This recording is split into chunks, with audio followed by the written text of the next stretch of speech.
안녕하십니까. 공장장 권한대행 이정열입니다. 여론조사 많이 하죠. 뉴스도 많이 나오고 소식도 많이 나옵니다. 이게 나오면 결과를 가지고 여러 가지 정책도 수립을 하고 또 심지어는 어떤 정치적인 결정까지 가게 되니까 상당히 중요하죠. 그래서 그 결과를 얻을 때는 정확한 결과가 나올 수 있도록 아주 객관적이고 공정한 질문을 해야 합니다. 그러니까 답을 미리 내놓고 이런 답을 유도하는 그런 식의 질문을 하면 안 된다는 거죠. 그런데 어제 나온 미디어오늘 기사가 눈에 하나 띕니다. 이 기사의 제목은 문 지지자 댓글 문제없다 42.2%, 지나치다 46.8%라는 제목입니다. 제목만 보면 문재인 대통령 지지자들이 다는 이 댓글들이 잘못된 것이다 하는 여론이 우세하다는 그런 것 같아요. 근데 기사의 내용을 보면요. 이런 답의 근거가 된 질문이 이렇게 돼 있습니다. 문재인 대통령을 지지하는 일부 네티즌들이 대통령과 관련한 비판적인 보도에 대해 포털사이트 댓글이나 SNS를 통해 집중적으로 비난해 논란이 일고 있는데 이에 대해 어떻게 생각하느냐. 무슨 질문이 이렇습니까? 이렇게 가치 판단이 들어가 있는 질문을 하면 안 되죠. 이건 답을 요구하는 질문입니다. 이런 질문을 가지고 하는 여론조사가 가능하다면 이런 질문도 가능하지 않겠습니까? 많은 언론인들이 사주 추천으로 재벌로부터 돈을 받아 해외 유학을 다녀오고 있습니다. 이런 언론인과 언론사가 재벌을 비판하는 공정한 보도를 할 수 있다고 생각하십니까?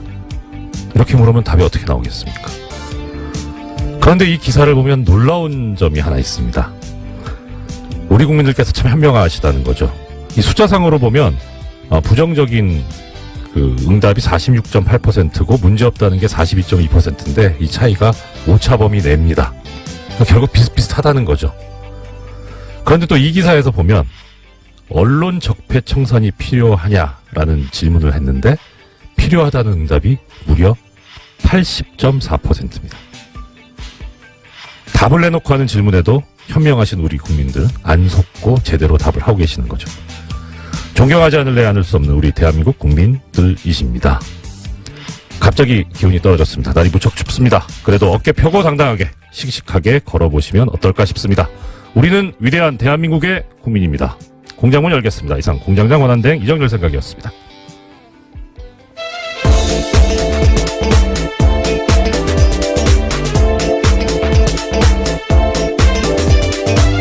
시사인의 김은지입니다. 장자연 씨 사건 전문기자. 언제부터 제가 그렇게 된지는 조금 당황스러운데요. 예, 열심히 취재하라는 뜻으로 알겠습니다. 예, 예. 어제 저 화제 중에 하나가 우진 저 뉴스공장 관련된 분들 거의 저 실시간 검색어에 많이 올라가셨어요. 근데 특히 장자연 씨.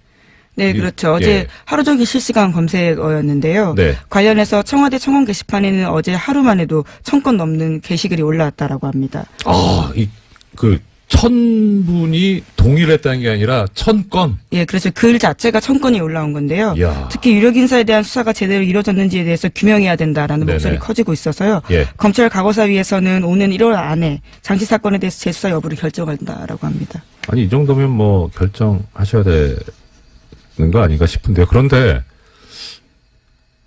1000건이면 어떻게 보면 많다고도 볼 수 있지만 이거는 한 군데에 좀 집중해서 몰아야 되지 않을까 싶기도 한데요. 뭐 청와대 답을 나오려면요 20만 명 이상이 분. 지금 해야 돼서요. 예. 뭐 그것이 아니더라도 어쨌거나 검찰 과거사위가 이 사건 자체를 재수사할지에 대해서 검토한다고 하니까 어떻게 여론이 움직일지도 중요한 부분일 것 같습니다. 제 생각에는 이 장자연 씨 사건 전문 기자이신 왜 얼마 전에 어쩌다가 계속 그렇게 됐습니다. 유시춘 전 장관에서 청와대 청원 게시판에 글을 올리셨잖아요. 예, 유시민 전 장관이요. 유시친 선생님은 좀 이따가 나오시죠. 좋아서. 예. 죄송합니다. 예, 유시민 전 장관께서 올려가지고 상당히 많은 호응을 얻으셨는데 그런 이제 전문가 분이 하시니까 많이 알려진 또 이제 말하는 네임드 분이 하시면 많이 좀 나온다. 네임드이신 우리 김은지 기자께서 청원 한번 하시면 어떨까요? 제가 네임드도 아닌 뿐만이라요. 예, 기자는 뭐 기사로서 이렇게 또 보여드려야 되니까 열심히 취재하라는 격려를 알겠습니다. 김 기자님, 진짜, 우리 되게, 사적인 친분은 별로 없지만, 여기서 이렇게 뵙는데, 정말 존경스러워요. 갑자기 왜 이러시니까. 제가 여러 가지 단점을 가지고 있는데, 가장 큰 단점이 거짓말을 못하는 단점을 가지고 있습니다. 자, 오늘, 이제, 소식 전해주십시오. 네, 다스는 누구 겁니까? 라는 질문 뉴스공장에서 계속 던지고 있는데요. 이 답을 찾기 위해서 검찰이 본격적인 수사에 들어갔습니다. 검찰 수사는 투트랙으로 진행되는데요. 어제 서울 동부지검에서 출범한 수사팀 같은 경우에는 120억 원대 다스 비자금 조성 의혹을 수사합니다. 참여연대는 지난 7일에 신원불상의 다스 실소유주가 120억 원의 비자금을 조성했다라고 고발한 바가 있는데요. 또한 관련 의혹을 수사했던 정호영 전 특검 같은 경우에도 고발당했습니다. 이 사건은 공소시효가 50여일 남아 있습니다. 또 다른 갈래는 다스의 140억 원 투자금 반환 소송에 청와대가 개입했는지에 대한 서울중앙지검의 수사인데요. 검찰은 최근에 청와대 행정관 조사했고요. 또 어제는 관련 문건 폭로했던 시사인의 주진우 기자 참고인으로 조사했습니다. 이 사건은 검찰이 2020년까지 공소시효 있다라고 판단하고 있습니다. 네. 자, 이 장자연 씨 사건 전문이 김은지 기자님이시라면 또 이 다스 전문은 우리 또 뉴스공장 아니겠습니까? 예, 이 뉴스공장이 제기한 문제 여기에 대해서 이제 공권력이 움직이고 있다. 그리고 또 한편으로 이건 좀 약간 가벼운 얘기인데 그 시사인 주진우 기자 정통 시사주간지 시사인의 주진우 기자 어제 참고인으로 출석을 하면서 자료를 이제 전달했다는 거잖아요. 네, 그 분홍 보따리 들고 나왔습니다. 예, 그 보자기에 싸가지고 가는데 그 표정이 제가 그동안 주진우 기자 보면서 맞닥뜨렸던 표정 중에 제일 행복하고 편안한 표정이었어요. 그래서 이 뭐 기자님들께서 취재하시고 기사를 쓰시면서 어떤 보람을 느끼고 하시겠지만 또 그런 것이 이렇게 결실을 맺어간다라고 하는 것도 상당한 뿌듯함을 느끼실 수 있겠다 싶더라고요. 네, 뉴스공장에도 가끔 들고 왔던 그 보따리인데요. 그 내용들이 이제 검찰에도 참고 자료로 내게 된 겁니다. 네, 항상 선도적으로 움직이는 뉴스공장 정말 훌륭합니다. 제가 공장장 권한 대행이긴 하지만 네, 근데 정말 참 존경스러운 또 방송이죠. 자, 그러면 이제 다스는 누구 겁니까? 거의 다 모르시는 분은 거의 없는데 그런데 이제 엊그제 이 고발을 제기했던 참여연대 측에서 안진건 사무처장이 나와가지고 그런 얘기를 했습니다. 아까 김 기자님께서 신원불상이라고 하셨는데 네, 그렇죠. 예, 성명불상자라고 하면서 예. 이 성명불상자가 누구인지를 검찰이 한번 맞춰보세요라고 하는 그런 의미라고 이렇게 말씀을 하셨으니까 그러면 누구나 거의 다 짐작하고 있는 그분에 관해서는 어떤 반응이 있는지. 네, 관련된 뉴스가 어제 MBC가 보도했는데요. 네네. 미국에서 다스의 하청 용역업체를 운영하고 있는 김아부개 씨의 인터뷰를 인용했습니다. 네. 인터뷰를 보면요. 2014년 9월 달에 이명박 전 대통령이 엘레베마주 몽고베리에 있는 다스에 들렀다라는 겁니다. 이 지역에선 다들 알고 있다라고 하는데요. 그 사람의 멘트에 따르면 이렇습니다. 자기 다스 보고 싶으니까 온 거다. 대통령 때는 못 오고 차려도 온 거 보고 싶은 거예요. 라는 건데요. 자기 다스. 네, 그분의 인터뷰 네. 말입니다. 그래서 플로리다에 가기 전에 애틀란타에서 며칠 머물렀는데 그때 이명박 전 대통령이 차 타고 서너 시간 거리에 있는 다스 미국 법인에 조용히 갔다라는 겁니다. 당시 미국 법인의 등기이사 3명인데요. 네. 그중에 한 사람이 이명박 전 대통령의 아들인 이시영 씨입니다. 참. 이 정도 되면 그리고 좀 더 말씀. 네, 이런 멘트도 있습니다. 자기 아빠 놓고서 이 사람 너희 아빠 맞니? 라고 묻는 거랑 똑같은 질문이다고요. 다스가 그 정도 수준이다라고 해당 하청 용역업체 김아무개 씨가 이야기했습니다. 자기 아빠 놓고서 이 사람 너희 아빠 맞냐? 홍길동도 아닌데. 참. 그 정도로 명백하다는 말씀이신 거죠. 예. 자, 이제 이게 어떻게 객관적인 증거로 만들어진다는 표현이 좀 부적절할 것 같습니다. 어떻게 객관적인 증거로 확립이 돼서 실제 법정에서 유죄 판결까지 이끌어낼 수 있을 정도로 이 전문가들이 또 역할을 충분히 해주셔야 할 텐데요. 정말 이렇게 이 비전문가들 일반인들이 이렇게 많이 자료와 정보를 제공해 주고 있으니까 당연히 올바르고 실체적 진실에 맞는 결과가 나오지 않을까. 이건 기대해봐도 좋을 것 같습니다. 또 다른 소식은요? 네, 이건희 삼성전자 회장의 차명 계좌가 또 발견됐다라는 MBC 보도가 있는데요. 사정당국 관계자의 발언을 인용했습니다. 네네. 최근 삼성 이건희 회장의 차명 계좌에서 2천억 원 규모의 비자금을 추가로 발견했다라는 건데요. 이 관계자에 따르면 추가 비자금은 은행의 예금 계좌가 아닌 주식 계좌 20여 개가 흩어져 있고 이 회장이 아니라 삼성의 전현직 임직원 명의였다라는 겁니다. 이 같은 경우에는요, 지난 5월 달에 유명 인테리어 업체에 대한 경찰의 압수수색 때문에 드러나게 된 건데, 네네. 이건희 회장의 비자금 다시 한번 물망에 오르게 된 겁니다. 아니, 어떻게 하다가 다른 거 뒤지다가 이게 나오게 됩니까? 네, 계속해서 세금 탈루 문제가 있었는데요. 이와 아, 관련해서 시공 이력과 고객 잔고를 뒤지다 보니까 거기까지 가게 된 거다라고 합니다. 여기 이 업체는 그러면은 고객이 삼성이었다는 겁니까? 네, 그렇죠. 야, 부럽다. 네. 예, 물론 당시에는 이 회장 자신도 가족도 아닌 제3자의 수상한 이름이 있었다라고 하는데요. 네. 찾아가다 보니까 네. 이건희 회장 쪽이었다라는 겁니다. 그럼 이분은 몰랐을 수도 있겠네요. 그건 그렇고. 자, 그러면 우리가 이제 약간 궁금해하는 거는 그거죠. 도대체 재산이 얼마지? 그중에 차명은 얼마지? 하는 그런 생각이 드는데 대략 지금 김 기자님께서 아마 파악하고 계신 규모는 어느 정도 됩니까? 네, 2008년에 조준웅 특검이 찾아낸 적이 있는데요. 네. 네, 그때만 하더라도 4조 4천억 원에 달했다라고 합니다. 그런데 4조? 예, 4조가 넘습니다. 헐. 예, 차명 재산만 그러한데요. 그것도 차명. 예, 그렇죠. 헐. 예, 그런데 그러니까 어제 MBC에서 보도한 것들은 그 외의 재산이 더 있다라는 거고요. 예. 오늘 아침 한겨레 신문 같은 경우에는 최소 5천억 원 이상의 비자금이 추가로 확인됐다라고도 보도했습니다. 그러니까 금액이 계속해서 올라가고 있는 겁니다.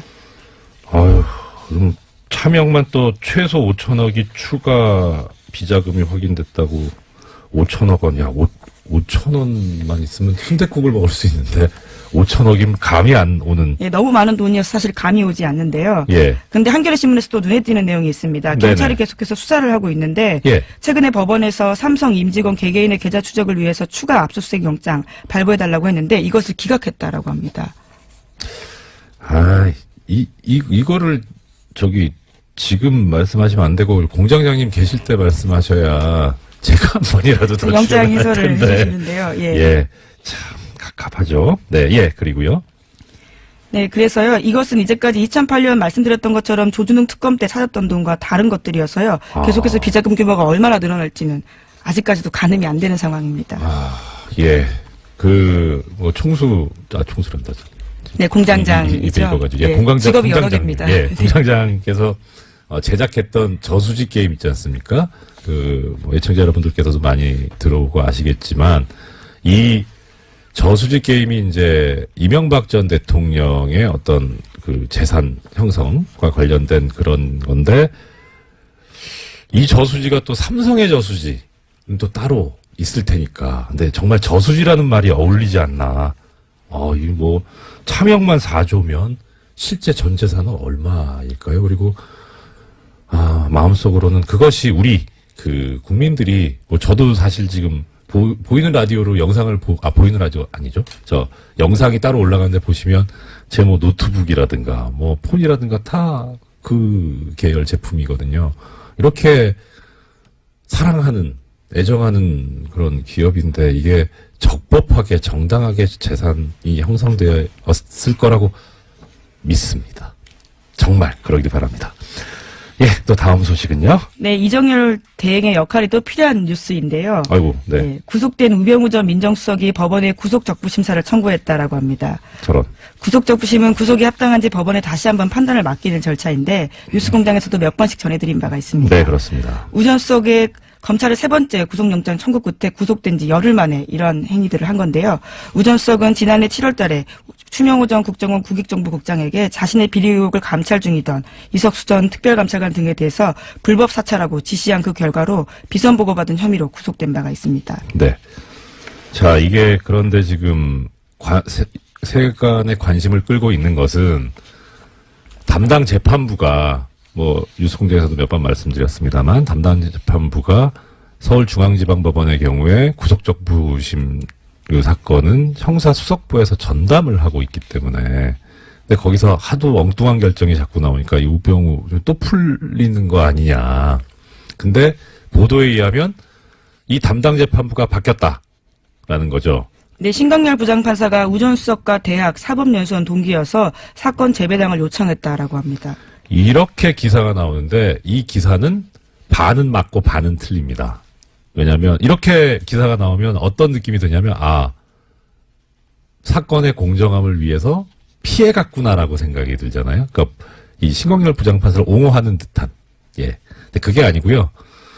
법관의 사건 분담과 재판대 사건 재배당에 관한 예규에 보면 대리인이나 변호인 같은 사건 관계인이 사법연수원 동기인 경우에는 사건을 하지 말고 재배당 요청, 다른 재판부로 옮기라고 그렇게 규정이 있습니다. 원래 있는 규정이다라는 말씀이시죠? 원래 그렇습니다. 네. 그런데 이제 하물며 지금 여기서 지금 대리인이나 변호인이 아니라 바로 당사자잖아요. 재판 당사자. 그러니까 대학 이거는 관계가 없고요.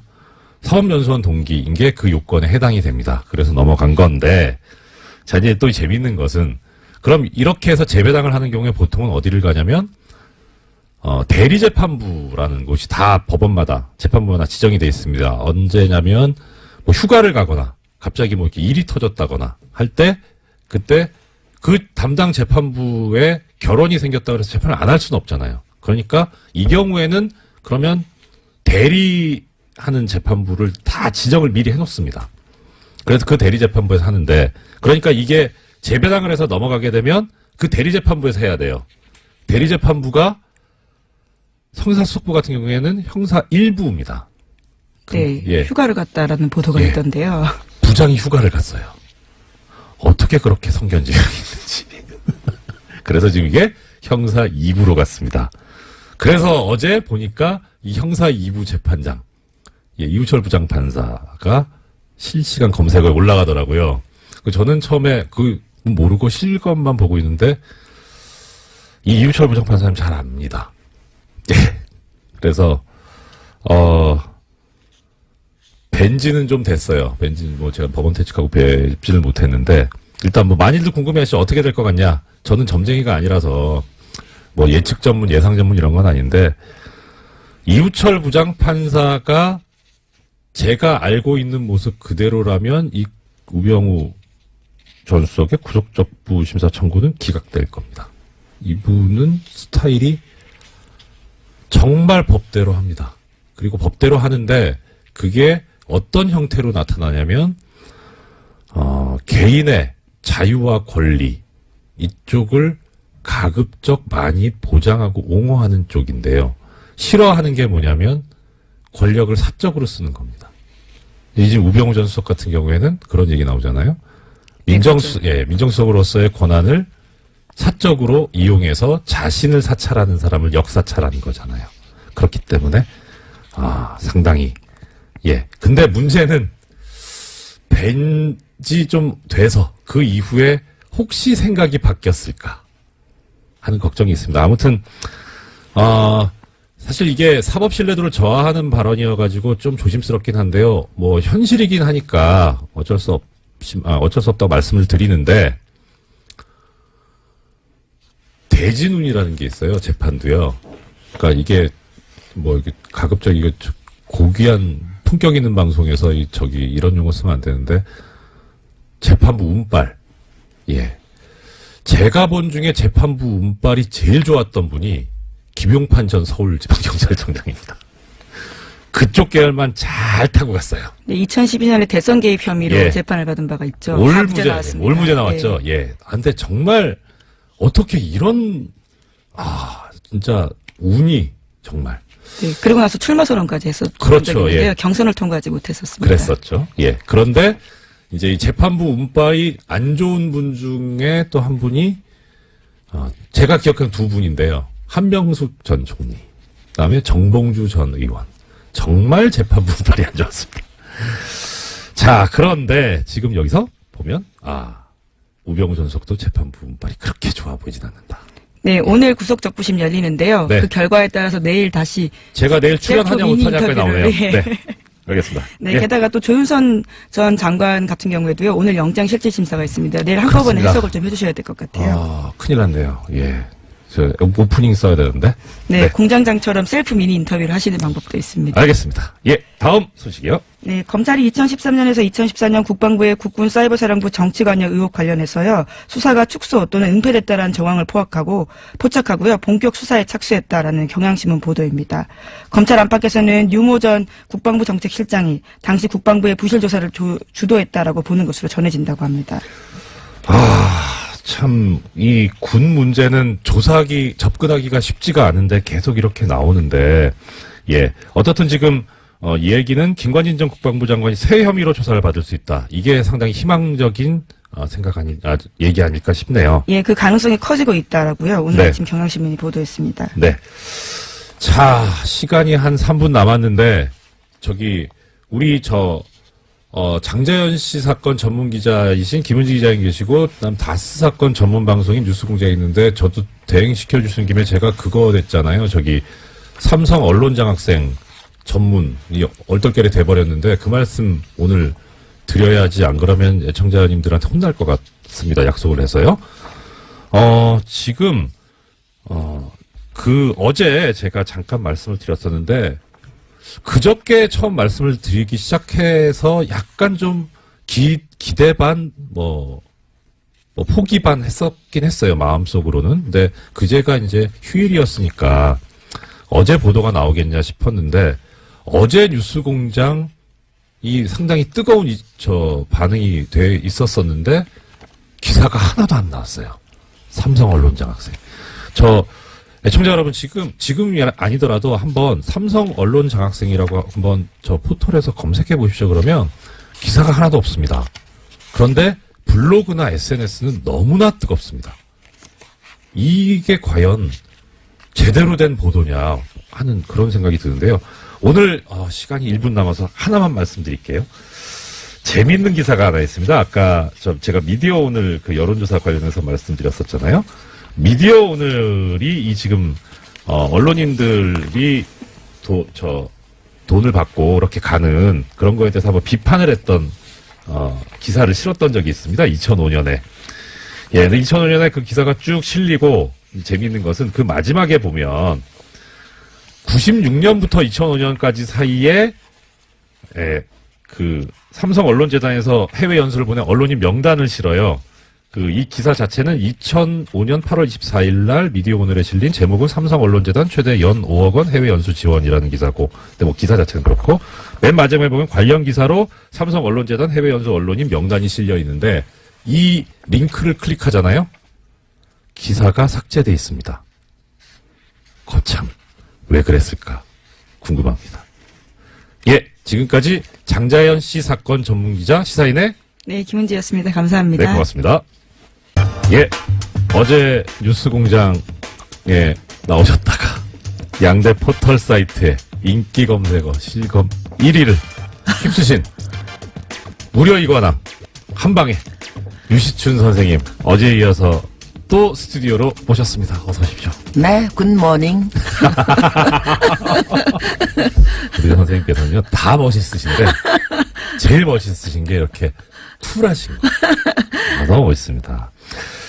자, 어제 혹시 못 들으신 분들을 위해서 잠깐 어제 그 선생님께서 하셨던 말씀을 좀 정리를 해드리겠습니다. 이유신 선생님께서는 1987년 민주쟁취 6월 항쟁 때 민주쟁취 국민운동본부 상임집행위원을 맡으셨었고요. 현재 이제 사단법인 6월 민주항쟁 계승사업회 이사장이시고요. 네. 그리고 어제 하셨던 말씀이 이겁니다. 1987년 6월 항쟁에 도화선이 됐던 당시 박종철 군 고문치사 사건. 네. 그 말씀해 주셨고, 그리고 그것을 토대로 해서, 국민 주권을 되찾아오기 위한, 여러 가지 그 집회가 있었고, 결국 1987년 5월 27일 날 향림교회에 모여서, 민주쟁취 국민운동본부를 결성하는, 정말 드라마틱한 그 종로통에서 다들 숨어 계시다가 쪽지로 어디로 모여라라고 하는, 예. 그 말씀까지 주셨고요. 이제 우리가 6월 항쟁이라고 부르는 이 6월 10일 날 대규모 집회, 시위, 이 얘기부터 오늘 말씀을 들을 예정입니다. 네, 어제 말씀드렸지만 저희가 6월 10일로 대회 날짜를 잡은 것은 네. 그날이 바로 전두환이 자기 네. 군사 반란의 친구인 노태우에게 네. 무슨 권력을 승계해주는 민정당 전당대회 날이었기 때문에 네네. 바로 그날 그 시각에 맞춘 것입니다. 네. 그랬는데 이제 마지막에 네. 격론 토론 끝에 그 당시 야당이 개헌 국민 청원 운동을 하고 있었기 때문에 합류하면서 그분들의 조직들을 이용해서 전단지가 전국에 서울에만 해도 한 20만 장이 뿌려졌습니다. 예. 그래서 뭐 7일부터 그 전단지가 도로에 하얗게 나뒹구는 네네. 그런 상황이었고요.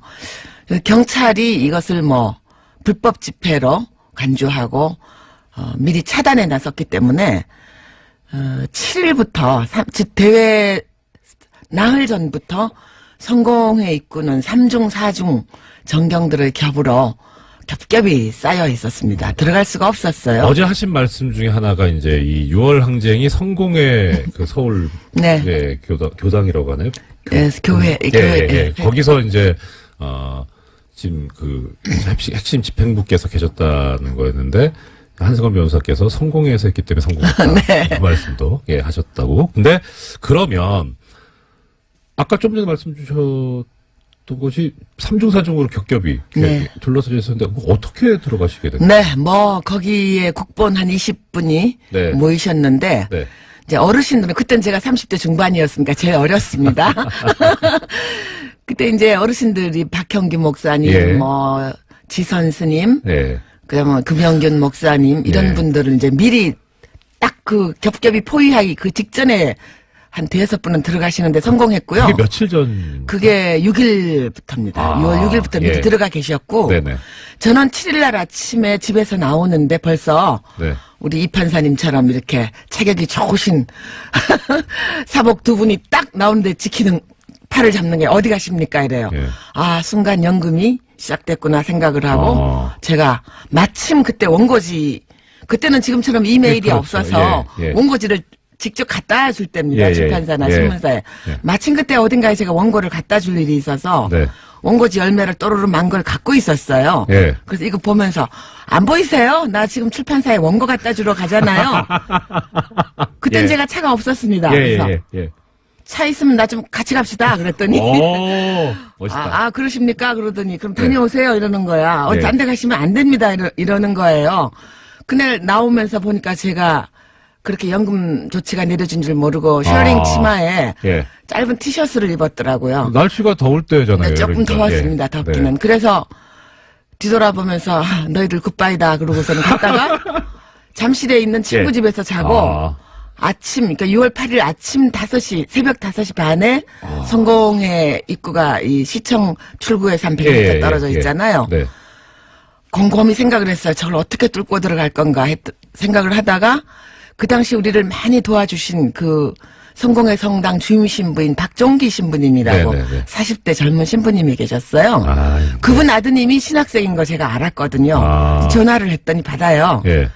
이렇게 막혀 있는데 내가 꼭 들어가야 된다. 거기 지금 어르신만 계시고 네. 거기 가면 성명서도 쓰고 이 머리띠도 네. 만들어야 되고 이러저러한 실무를 담당할 사람이 없지 않냐. 네네. 내가 꼭 들어가야 되겠다. 그랬더니 예. 그럼 한번 생각해 보자고. 그래서 내가 그러면 새벽 기도회가 늘 있으니까요. 내가 예, 그럼 예, 피아노 예. 반주자인데 늦은 걸로 꾸미고 헐떡거리고 갈 테니까 네. 네가 얼른 나를 끌어다오. 아. 그렇게 하고서는 갔는데 지금도 그 카페 노천 카페에 예, 있습니다. 조그만 예. 쪽문이 있죠. 네. 글로 갔어요. 갔더니 예. 뭐 삼겹사겹 에워 싸고 있죠. 그래서 내가 숨을 막 헐떡거리면서 가서 나 큰일 났어요. 지금 신부님한테 쫓겨나게 생겼어요. 나 지금 피아노 반주자인데 지금 기도 시작됐는데 진짜 혼나게 생겼네. 그러고 쫑얼거리고 있는데 그 박종기 신부님 아드님 지금 신부님이 되셨습니다. 아, 예. 그분이 나오시더니 왜 이렇게 늦었어요? 그러고서 손을 꽉 잡아당기니까 하는 사이에 그 쪽문을 통과해서 제가 들어갔습니다. 이제 내람된 말씀인데 지금 선생님이 발연기를 믿었단 말이에요.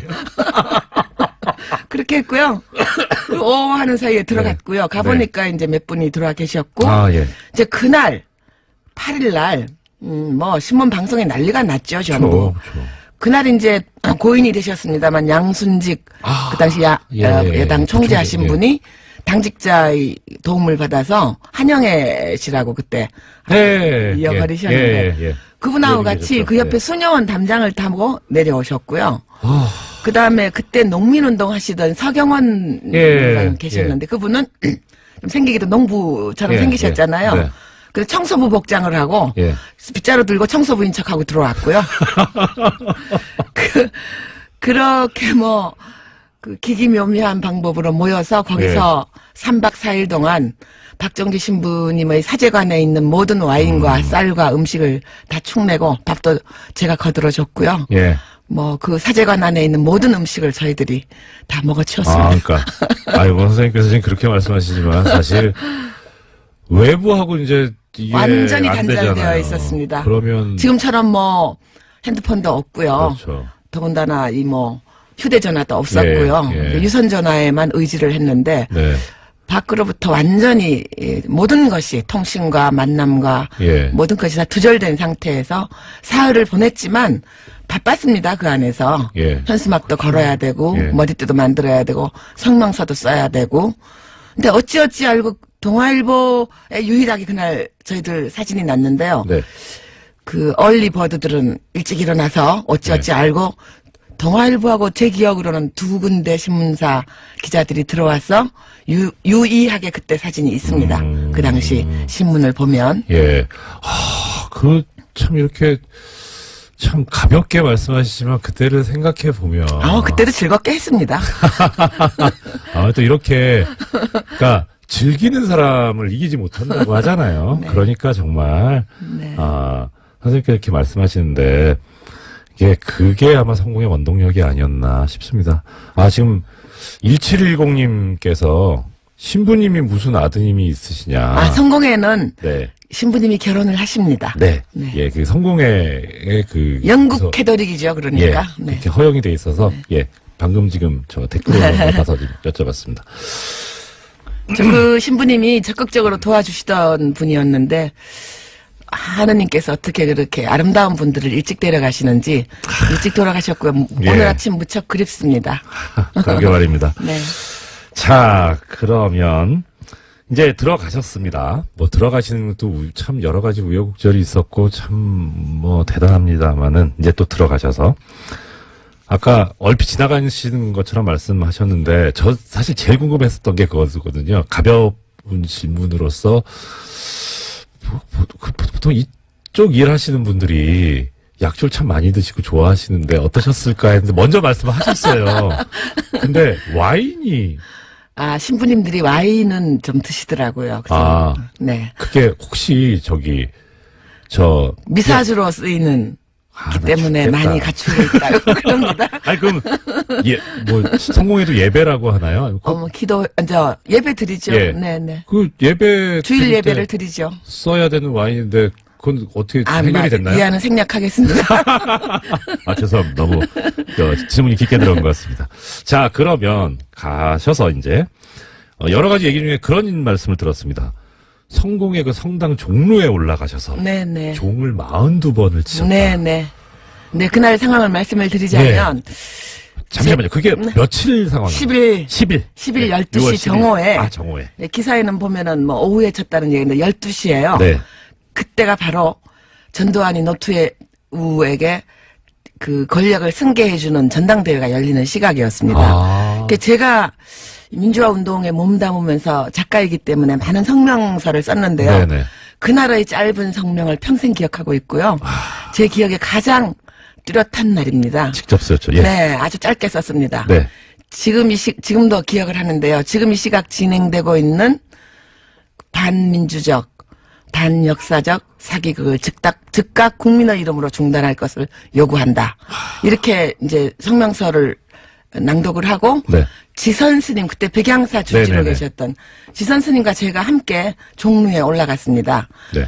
아마도 그 교회에 생긴 100년 또는 앞으로도 이교도인 스님과 여성이 그 정리에 올라가는 건 아마 전무후무한 일일 것인데요. 성공 입장에서 그렇겠네요. 네, 다행히 허락을 해주셨고요.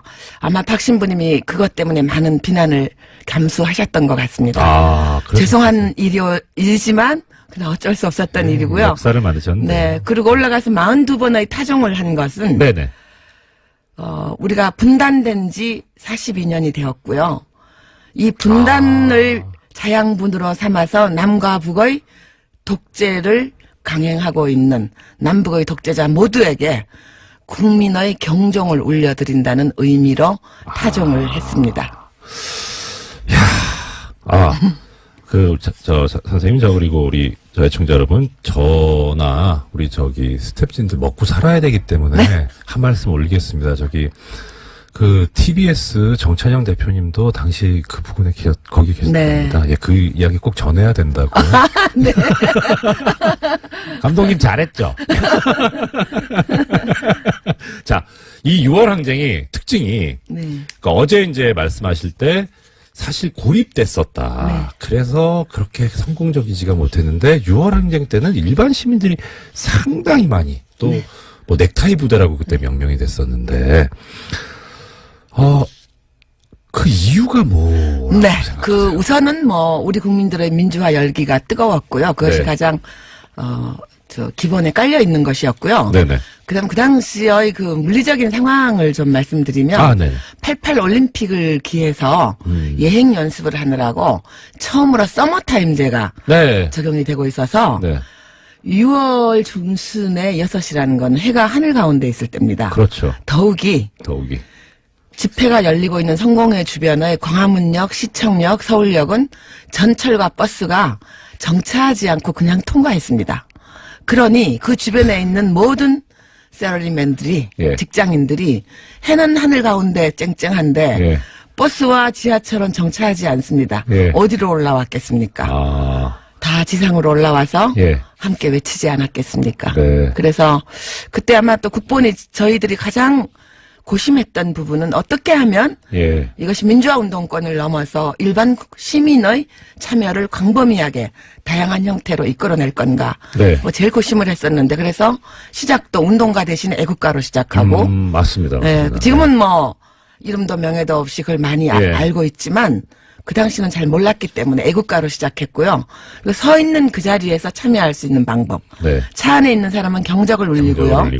여성들은 길거리에서 수건을 꺼내서 흔들고요.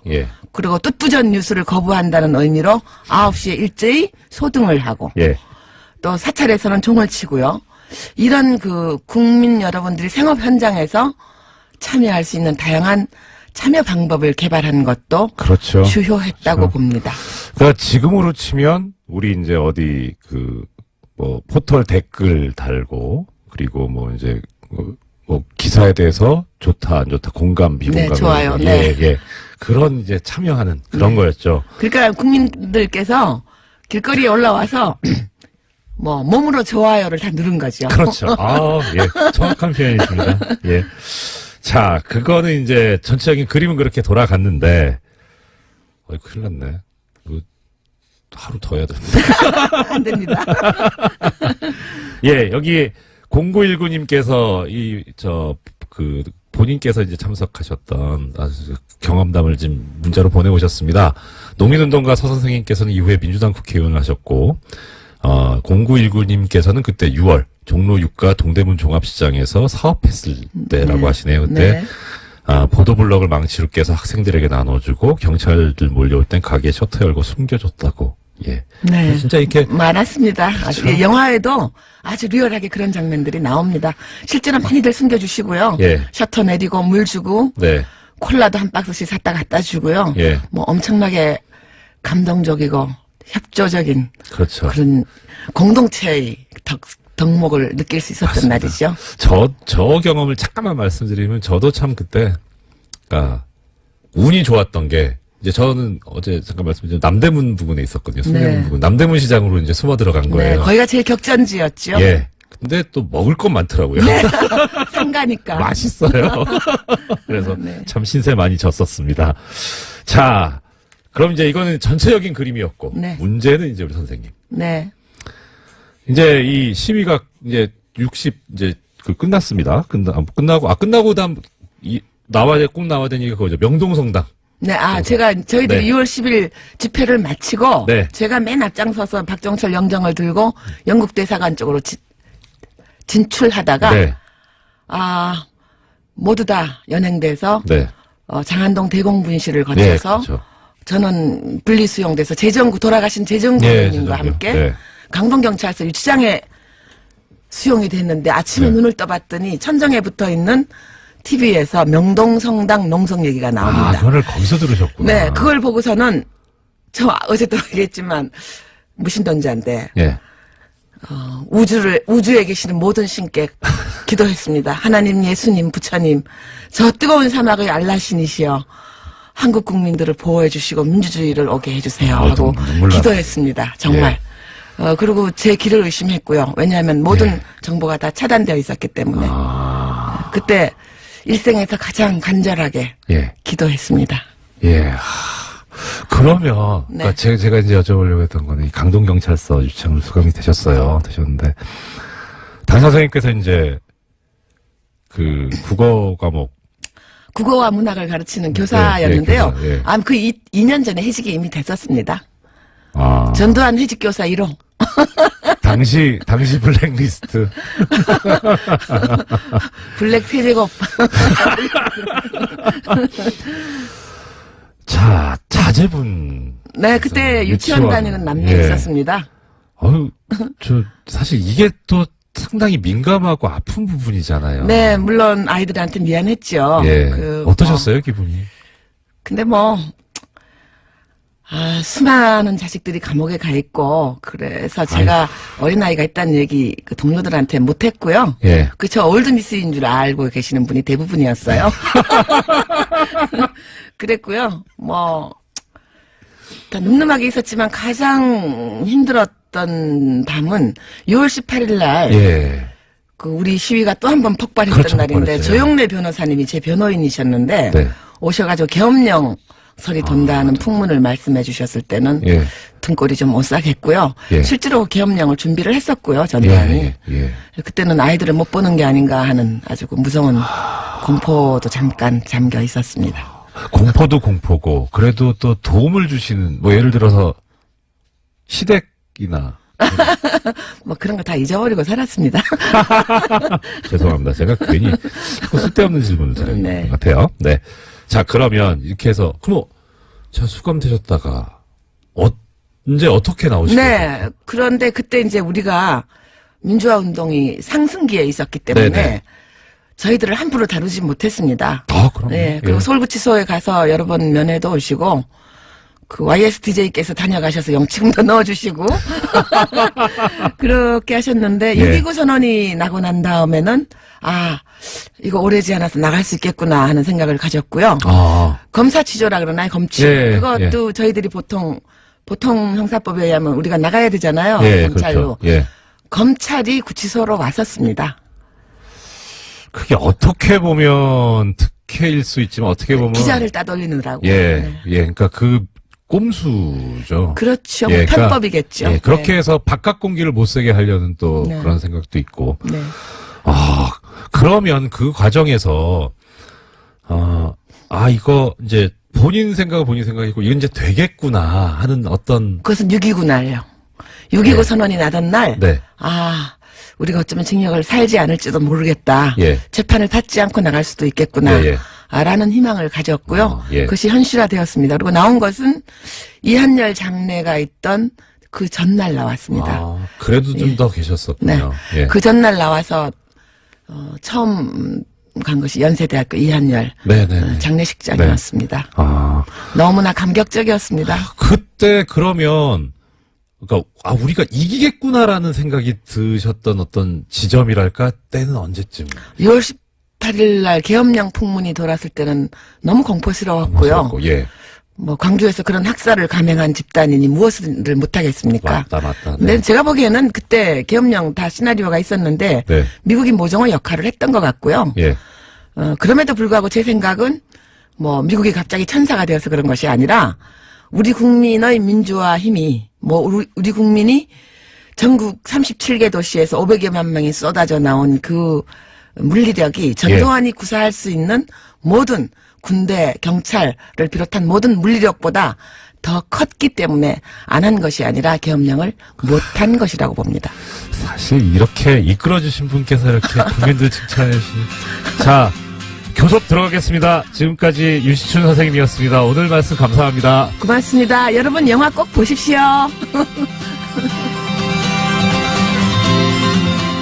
네. 제가 청취자로서 이 시그널 음악을 들을 때 몸에 전율이 오거든요. 예. 그분이 나오시는구나. 설명이 필요 없는 코너. 뉴스공장 최고의 인기 코너. 노르가즘. 주인공이신 정의당 노회찬 원내대표님 모셨습니다. 어서 오십시오. 반갑습니다. 예, 반갑습니다. 여기서 만나니까 더욱 반갑습니다. 네.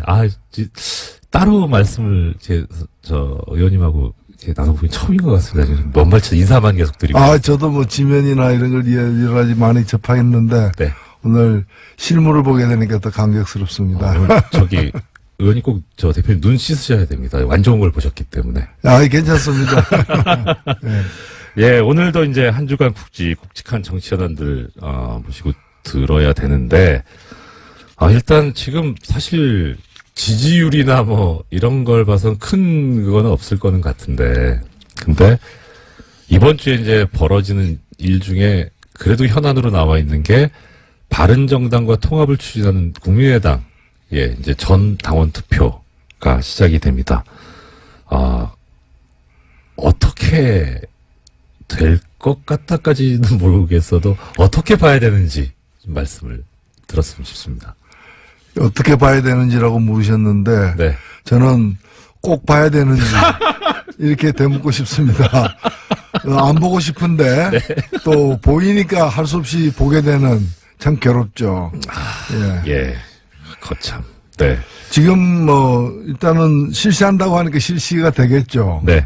결국에는 이것이 적법하냐 그렇지 않느냐를 가지고서 네. 결과를 또 투표란 것은 어떤 결과이든 승복이 돼야 되는데 이거는 승복 안 될 게 분명하지 않습니까?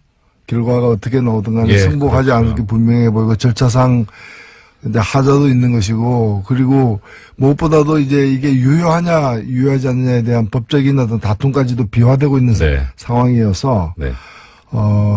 눈 뜨고 참 보기 힘든 광경이다. 눈이 무슨 죄인가. 이런 생각. 이런 질문이 적절할지 참 의문이긴 한데, 만약에 대표님께서, 바른정당 쪽이다라고 하면, 이 통합의 파트너지 않습니까? 기분이 어떠실 것 같으세요? 바른정당은 뭐 사실은 객관적으로 볼 때 표정 관리하고 있는 거죠. 몹시 즐거운 상황이죠. 왜요? 저기 파트너인데 좀 그래도 그러니까 규모는 훨씬 적지만 바른당과의 통합을 하겠다고 지금 덤벼드는 거잖아요. 그걸 가지고 집안 싸움 하고 있는 거잖아요. 집안 싸움 하고 있는 거기 때문에 이렇게 되든 저렇게 되든 바른당의 몸값은 이제 좀 더 높이 평가되는 거고 최근에 여론조사를 보면 그걸 또 말해주고 있다고 보여집니다. 그 과정에서 몸값을 높일 수 있다. 몸값이 높아져 가고 있는 거죠. 다소. 그렇군요. 자, 그럼 이든 저든 하여튼 통합이 된다고 쳤을 때 여론조사에 의하면 2당까지 될 수 있다. 근데, 그럼, 방금 이제 통합이 될 수 있다고 말씀하셨는데. 된다면요. 된다면. 근데, 통합에 이르는 과정이 이제 험난할 것 같아요. 이제, 고난의 행군으로 보여지는데. 고난의 행군. 일단은, 전 당원 투표라는 거는 지금 이제, 안철수 대표에 대한 이제, 재신임 투표거든요. 명목 자체가. 재신임 합니까? 하는데 찬성합니까 반대합니까 그걸 묻는 것이고 설사 그것이 찬성으로 나오더라도 그것이 곧 통합에 대한 찬성 반대는 아닌 거죠. 그렇죠. 통합 그 자체는 이제 당헌에 따라서 전당대회에서 결정돼야 되고 또 전당대 소집이 적법하냐 그렇지 않느냐 또 어떻게 소집하느냐 이런 가지고 또 논란이 계속될 것이고 그래서 이 논란이 음력설까지 갈 거 아니냐. 2월까지도 갈 것 같고요. 네.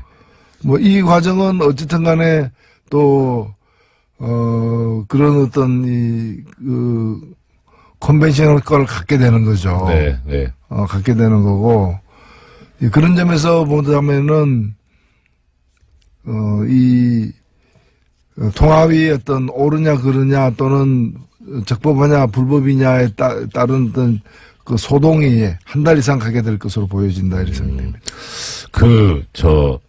대표님, 좀 죄송한 말씀인데, 이 평소에 제가 그 대표님 하시는 말씀 방송으로 들을 때는 정말 그야말로 이제 물 흐르듯이 청산유수셨는데 오늘 중간중간에 약간 끊긴다는 감이 저마든지 모르겠는데 그 이유가 정말 이 두 당의 통합에 관심이 없으시구나. 관심 없어서 생각을 안 해보셨는데 왜 나한테 자꾸 이거에 대한 대답을 요구하냐 그런 사실 아니요. 제가 조심스러워서 그렇습니다. 왜냐면은 아무리 그래도 다른 당 내부의 문제인 것이고요. 그리고 그래서 굉장히 이제 말을 또 정확하게 해야 되기 때문에 조심스럽게 얘기를 하고 있습니다. 그러면 오히려 더 정확하게 말씀해 주셔야 되는 부분이 이제 제가 지금 드리려고 하는 질문인데 뭐 다른 당은 다른 당이고 이제 정의당 입장에서 봤을 때 통합이 되느냐 또 통합이 어떻게 되느냐에 따라서 정의당이 이제 앞으로 다가오는 지방선거에 임하는 자세가 좀 달라질 수도 있을 것 같거든요. 더더군다나 많은 그 유권자분들, 국민들께서 안타까워하는 부분이 뭐 정의당을 지지하고 안 하고를 떠나서 정의당 지지율 정도의 의석은 최소한 정의당이 가져야 하지 않느냐. 거기에 훨씬 못 미치니까 이게 과연 정당한 것인가라는 그런 문제를 제기하시는 분들이 많으시거든요. 그러니까 최소한 지지율 이상의 어떤 의석이라든가 자리를 확보할 수 있는 어떤 지방선거에 임하시는 정의당의 뭐 방책이랄까 계획이랄까는 어떻습니까? 일단은 뭐 정의당은 이제 두 가지 방면으로 준비를 하고 있는데 하나는 이제 지방선거에서 더 많은 어떤 국민들의 지지를 받기 위해서 좋은 후보들을 발굴하는 일을 우선 한편으로 하고 있고요. 또 다른 한편으로는 지금 이제 잘 보도가 되지 않아서 그런데 이 지방선거 관련된 선거법 개정을 갖다가 지금 정치개혁위원회에서 다루고 있어요. 다루고 있고 저희들도 그에 대한 법안을 내기도 했고요. 그래서 지금 원래 이제 기초의원 선거 같은 경우에 지금 뭐 다당제 현실에 비춰보았어도 그렇고 이제 이 중선거 지금 이제 2 내지 3인으로 주로 뽑고 있는데 이걸 3 내지 5인으로 좀 확대하는 부분과 그다음에 연동형 비례대표제의 정신을 갖다가 반영해서 정당 투표가 지금 기초 광역 두 군데 있지 않습니까? 지방선거에서도 이 비례대표 정당 투표로 뽑히는 비례대표 의원 수를 늘리는 문제. 이 두 가지의 어떤 선거제도 개혁을 지금 추진을 하고 있습니다. 선거제도 개혁 말씀하셨는데 사실 이게 어떤 그 정의, 이념의 관점에서 접근할 수도 있지만 냉정하게 보면은 당장 이 선거에 참여하시는 정치 세력의 이해관계가 직접적으로 연결돼 있지 않습니까? 결국 의석에 따라서 이제 결론이 달라질 수도 있는. 근데 정의당 입장에서는 사실 의석이 모자라기 때문에 어떤 소수당의 비애랄까 슬픔 이런 게 있을 것 같은데 그런 건 없어요? 그런 거는 많죠. 사실은 뭐 다른 것보다도 정치권의 이해관계가 엇갈리는 것은 사실입니다. 그리고 결정은 법률 개정으로 나타나기 때문에 정치권에서 결정하는 것 또한 사실이고요. 그러나 냉정하게 우리가 봤을 때 누구의 이해관계가 엇갈리냐. 국민의 이해관계가 엇갈리는 거죠.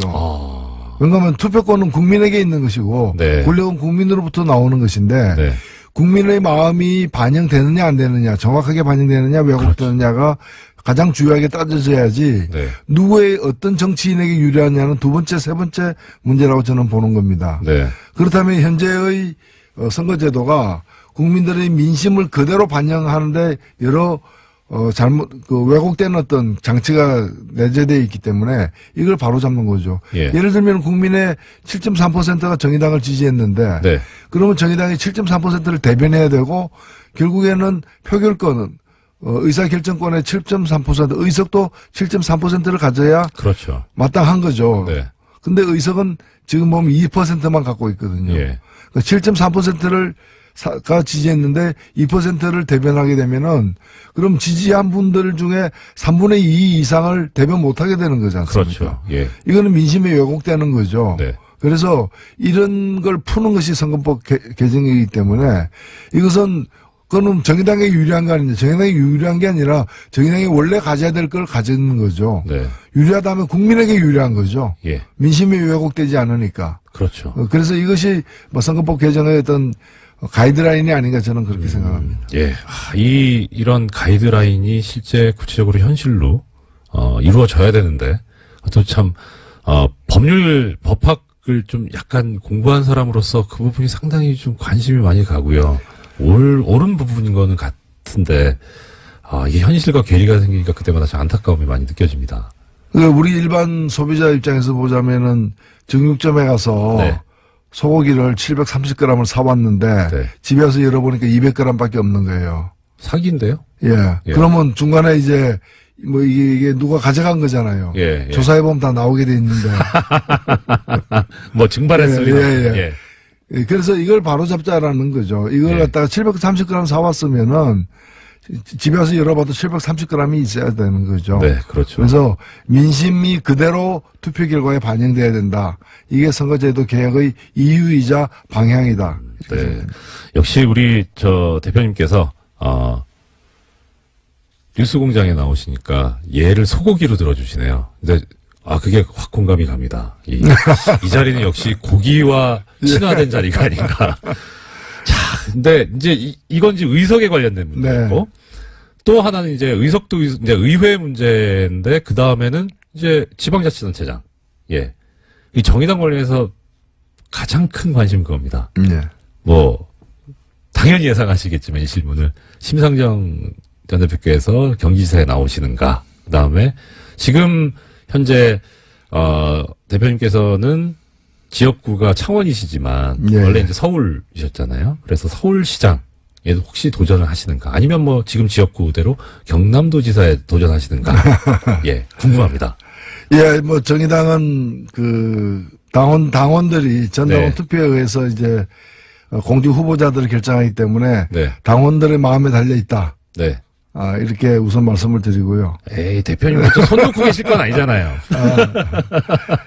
근데 저는 뭐 지금 아시다시피 제 지역구가 경남 네. 창원입니다. 네네. 창원이기 때문에 제가 뭐 타 지역에 지방선거 후보로 나선다는 것은 네. 그건 좀 안 맞는 일이죠. 예. 네. 저는 그렇게 생각을 합니다. 예. 그러면 일단 경남도지사는 탈락. 확정 짓기는 또 좀 이른 거 아닌가 싶은데 그러면 아직 심상정 전 대표님의 경기지사 출마라든가 노회찬 대표님의 서울시장 출마는 아직 유보. 제가 유보하는 게 아니고요. 네. 예. 예. 뭐 아직 시간이 있으니까 이제 좀 더 심사숙고하셔가지고 좋은 말씀을 주시지 않을까 싶습니다. 정의당 말씀 잠깐 들어봤고요. 또 하나 이제 관심 있는 정치권 뉴스가 이건 관심의 대상이라기보다 참 일종의 흥미 비슷하게 나오는데 자유한국당 윤리위원회가 유여의 최고위원을 제명하기로 했습니다. 제명 이유가 막말, 해당 행위. 그러니까 일반인들 입장에서 보면은 뭐라고 생각하냐면 막말을 했는지 안 했는지 뭐 그거는 그렇다 치고 막말을 유여의 최고위원만 했냐? 왜 저 사람만 저렇게 못 살게 구냐? 이런 생각을 하고 있는데 이 생각은 어떤 겁니까?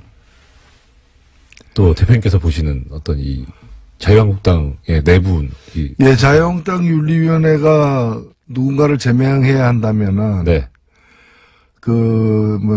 문제가 됐던 그 친박 주요 인사들 제명해야 되지 않습니까? 그렇죠. 그 사람들 제명해야 된다는 내부 여론도 많았음에도 불구하고 결국 제명 못하고 있지 않습니까? 네. 그런데 유여의 전 최고위원이죠. 네네. 전 최고위원을 지금 제명한 걸 보면은 참 비겁하죠. 그리고 약자에게 강하다. 맞습니다. 약자에게 강하다라는 그런 말을 생각하게 만드는 네. 장면이 아닌가. 네. 이렇게 생각이 됩니다. 예. 약자에게 강하고 있는 뭐 실권이든 뭐든 권력이 있는 사람한테는 뭐라고 못하는. 예, 그래서 그러네요. 그 자유한국당 관련해서 저 홍준표 대표가 대법원 무죄 확정 판결을 받았습니다. 저 의원님께서 법사위에도 오래 계셨으니까 참 명언을 남기셨죠. 이 법률 관련 사람들한테 항상 이 생각나게 하는 법이 만인 앞에 평등해야 되는데 만 명한테만 평등하다는 명언을 남기셨는데 이렇게 법사위에 계시면서 법사위에 계신 이 경험자로서 이 홍준표 대표의 대법원 판결을 어떻게 보세요? 예, 뭐 홍준표 대표의 대법원 판결은 정확하게 봐서는 그 유죄라는 증거가 불충분하다 이렇게 된 거죠. 네. 사실 죄가 없다라고 확인된 건 아니잖아요. 예, 그렇게 생각하는 사람 본인도 그렇게 생각 안 할 거예요. 예, 본인도 자기가 죄가 없다고 전혀 생각하지 않으리라고 저는 확신하고 있는데. 저기 화장실 가서 웃으실지 모르겠어요.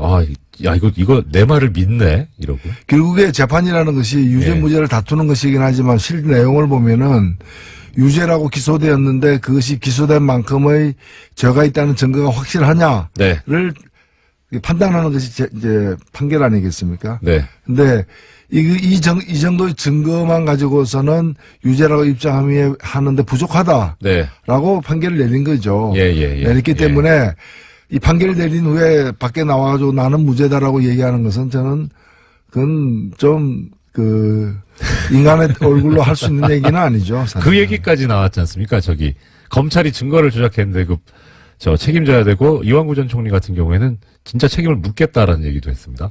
근데 그런 식으로 이제 보자면은 결국에 그러면 성완종 고인입니다만은 성완종 전 의원이 유죄고 홍준표 이완구는 무죄다. 지금 이 얘기 아닙니까? 그게 말이 되는 얘기입니까? 참 승복이 안 되는, 그러니까 일반 국민에게 승복이 안 되는 재판 이거죠. 예. 엊그제 이제 보도가 나왔는데 액자 무슨 척당불기인가? 예, 정말 어려운 한자던데요. 그게 이제 당시 정치자금을 전달했다는 경남기업 측의 윤승모 씨의 말에 의하면 그게 의원실에 걸려 있었다라는 말을 했었고, 그런데 그게 의원실에 걸려 있었던 바가 없다는 게 홍준표 대표의 주장이었는데 실제 의원실에 걸려 있었던 동영상이 나왔단 말입니다. 새로운 증거가 나왔다고.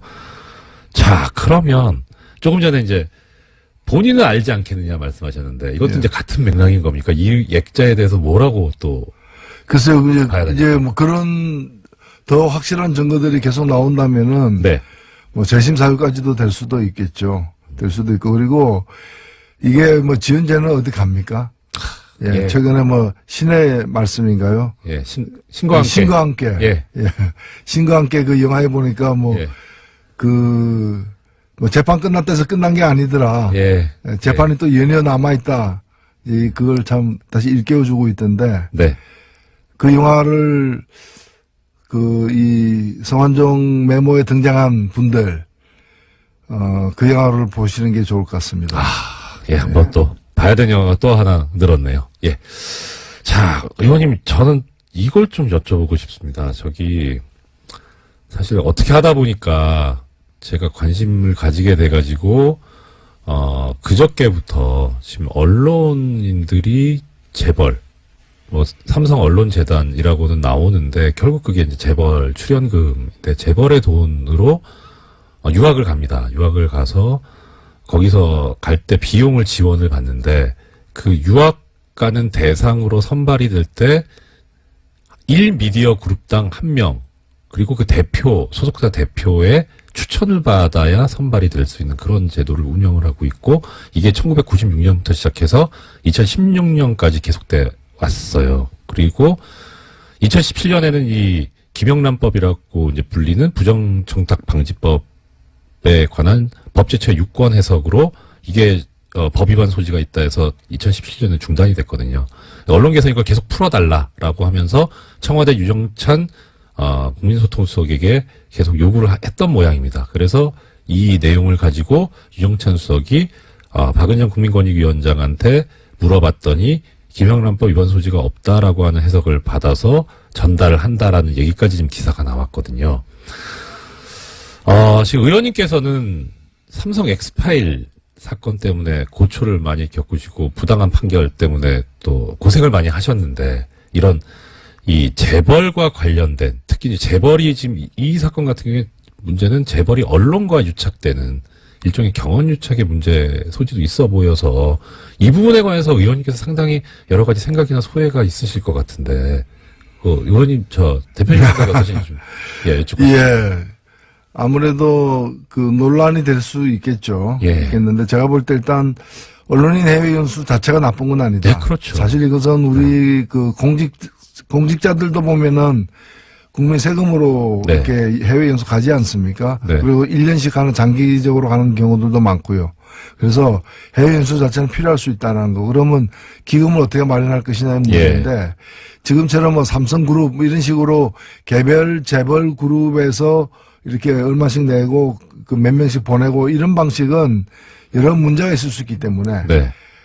삼성그룹의 취지가 그렇지 않고 또 거기 가는 사람들이 삼성그룹에서 준 돈으로 연수 갔다 그래서 꼭 삼성그룹의 어떤 를 위해서 이제 글을 잘못 쓴다거나 이제 그러지 않더라도 네. 그런 의혹에 쌓일 수 있기 때문에 네, 그렇죠.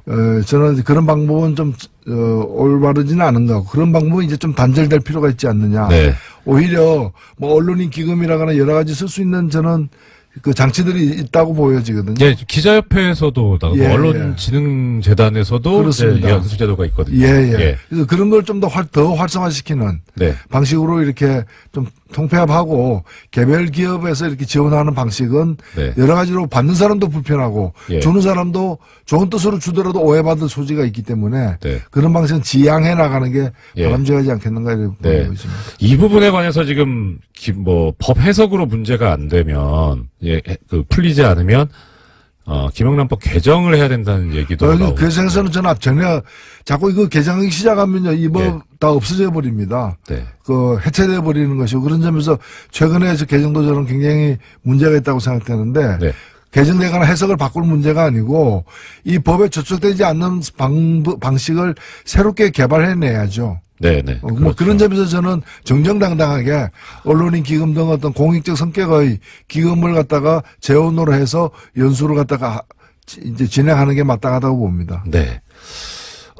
대표님께서 지금 말씀하시는 정정당당이라는 단어가 귀에 확 박힙니다. 그래서 정의당. 네. 죄송합니다. 고맙습니다. 예. 자, 마지막으로 한 말씀 더 여쭙겠습니다. 지금 이제 어떻게 하다 보니까 임시국회 회기가 1월 9일까지 연장이 됐고,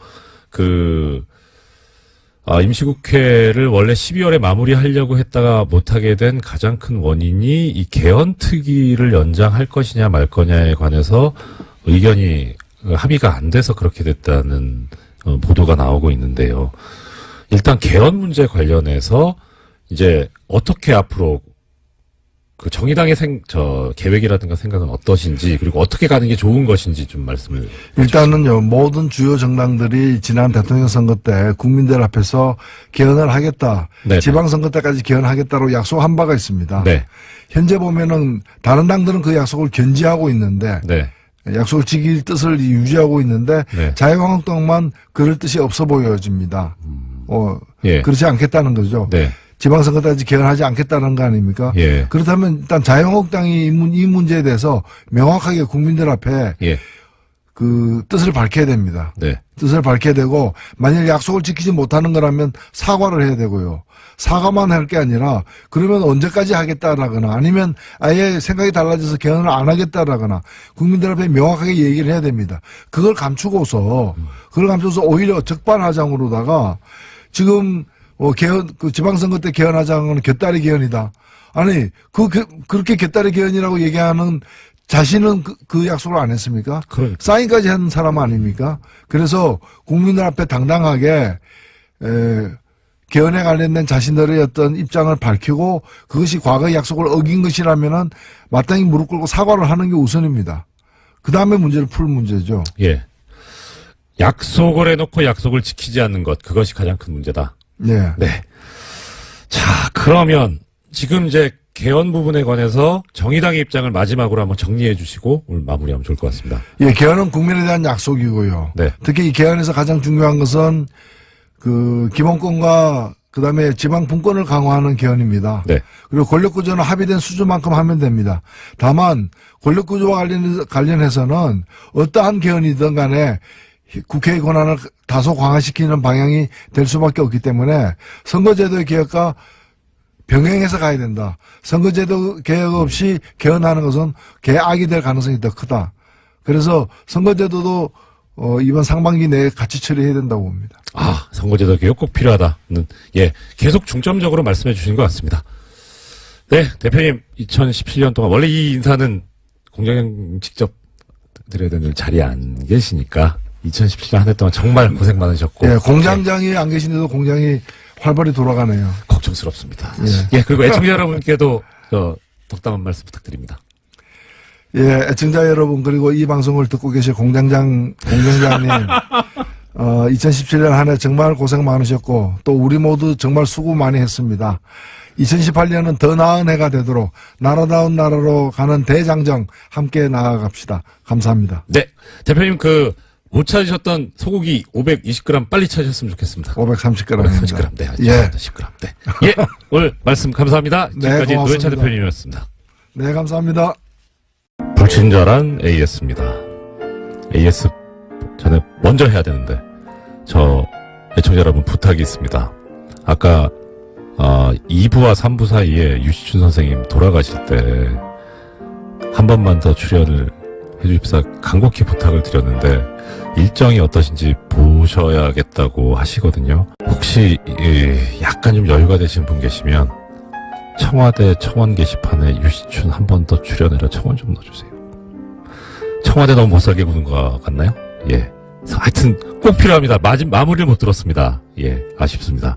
유시춘 선생님 다시 한번 모실 수 있도록 저희도 애를 쓰겠습니다만은 우리 애청자 여러분들께서 많이 좀 움직여 주셨으면 좋겠습니다. 유시춘 선생님 관련해서 많은 분들께서 말씀을 남겨주셨습니다.